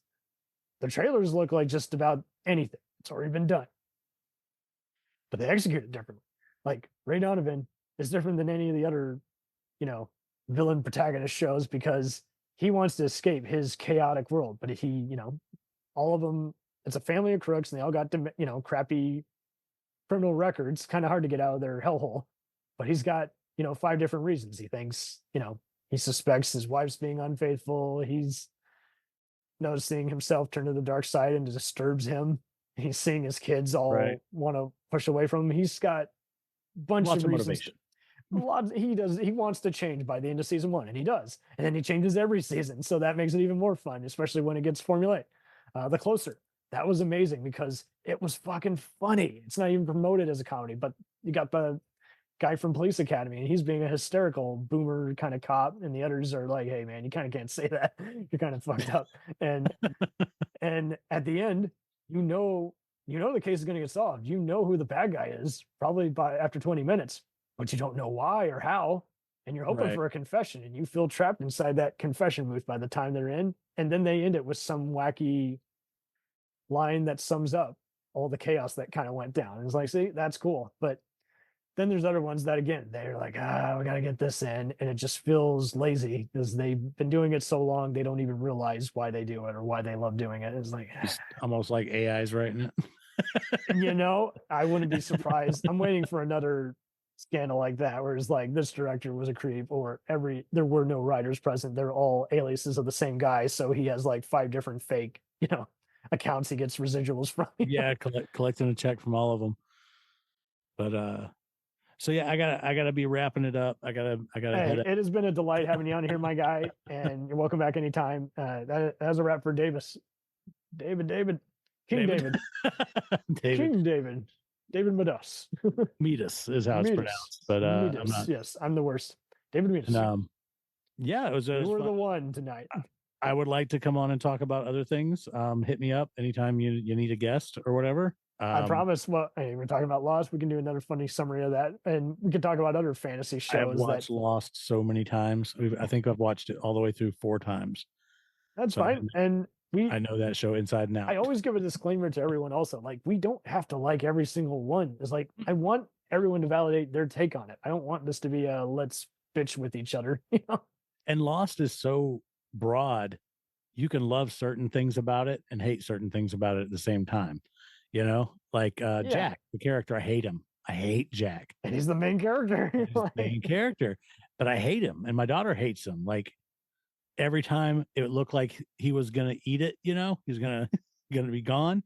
She'd be sitting there like, oh, come on. And then he would, not die. I was that way with Bates Motel, where I'm like, I'm loving this reimagining of Psycho, but I want Mrs. Bates, the mom, to bite it. Because she's gonna at some point, and all she does is whine. I don't know if it's just the actress's delivery or me not caring for how they write her or what, but it's annoying every scene it's in. So it's just like, but I gotta suffer through it to get to the good stuff, which is all the other people who suspect Norman and are slowly wanting to avoid him. So it's just like, I don't know. You can only reject or appeal or endure something so many times. There are plenty of shows that are good, but you couldn't make me go through them again just because it really is. It could be psychologically damaging at times. And some of them are a slog too, because you'll have so many filler episodes because they have 22 episodes per It's season. so good, and that is what annoys you because it's such good writing. They should know better. Yeah, but they have a contract. They got to fill up those time slots. I feel like a lot of those contracts goofed up so many movies and shows earlier on that Heroes. Yes, great premise, and yet the writer's strike killed that one, which really because that writer's strike killed a lot of shows. Amazing, because we didn't know how good we had it. It's like, hey, there's stuff on the internet now. Whoa. Right. You tell. But yeah, I'm gonna pop out of here. If you kind of plug my shows again real quick. Absolutely. Let's do it. Right. We got Medus Pod. That's MEDUSPOD. It's a science fiction, fantasy, and horror short stories, audio fiction. And then I've got Fun Fact Friday with Leela and David. And that is just a family friendly show that I do with my daughter. And we just have a good time and talk about a topic every week. So perfect, man. Yeah, there we go. And I've got a new show coming out. Don't know when, but it's going to be called Nerd Talk with the Cool Guy. And you'll be able to watch that on coolguy.fyi. Cool guy. Yeah. Coming out soon, hopefully. Meet us live. Check out the stream, guys. Have a lot of fun. I'll try to link most of this on here. Awesome. Yeah, I appreciate that. And let me know if you want me to come back on. And you know it, dude. I can literally talk about anything. Well, we'll shoot the shit. We'll come up with a few other concepts, and you be safe out there. Yep. Have a good one.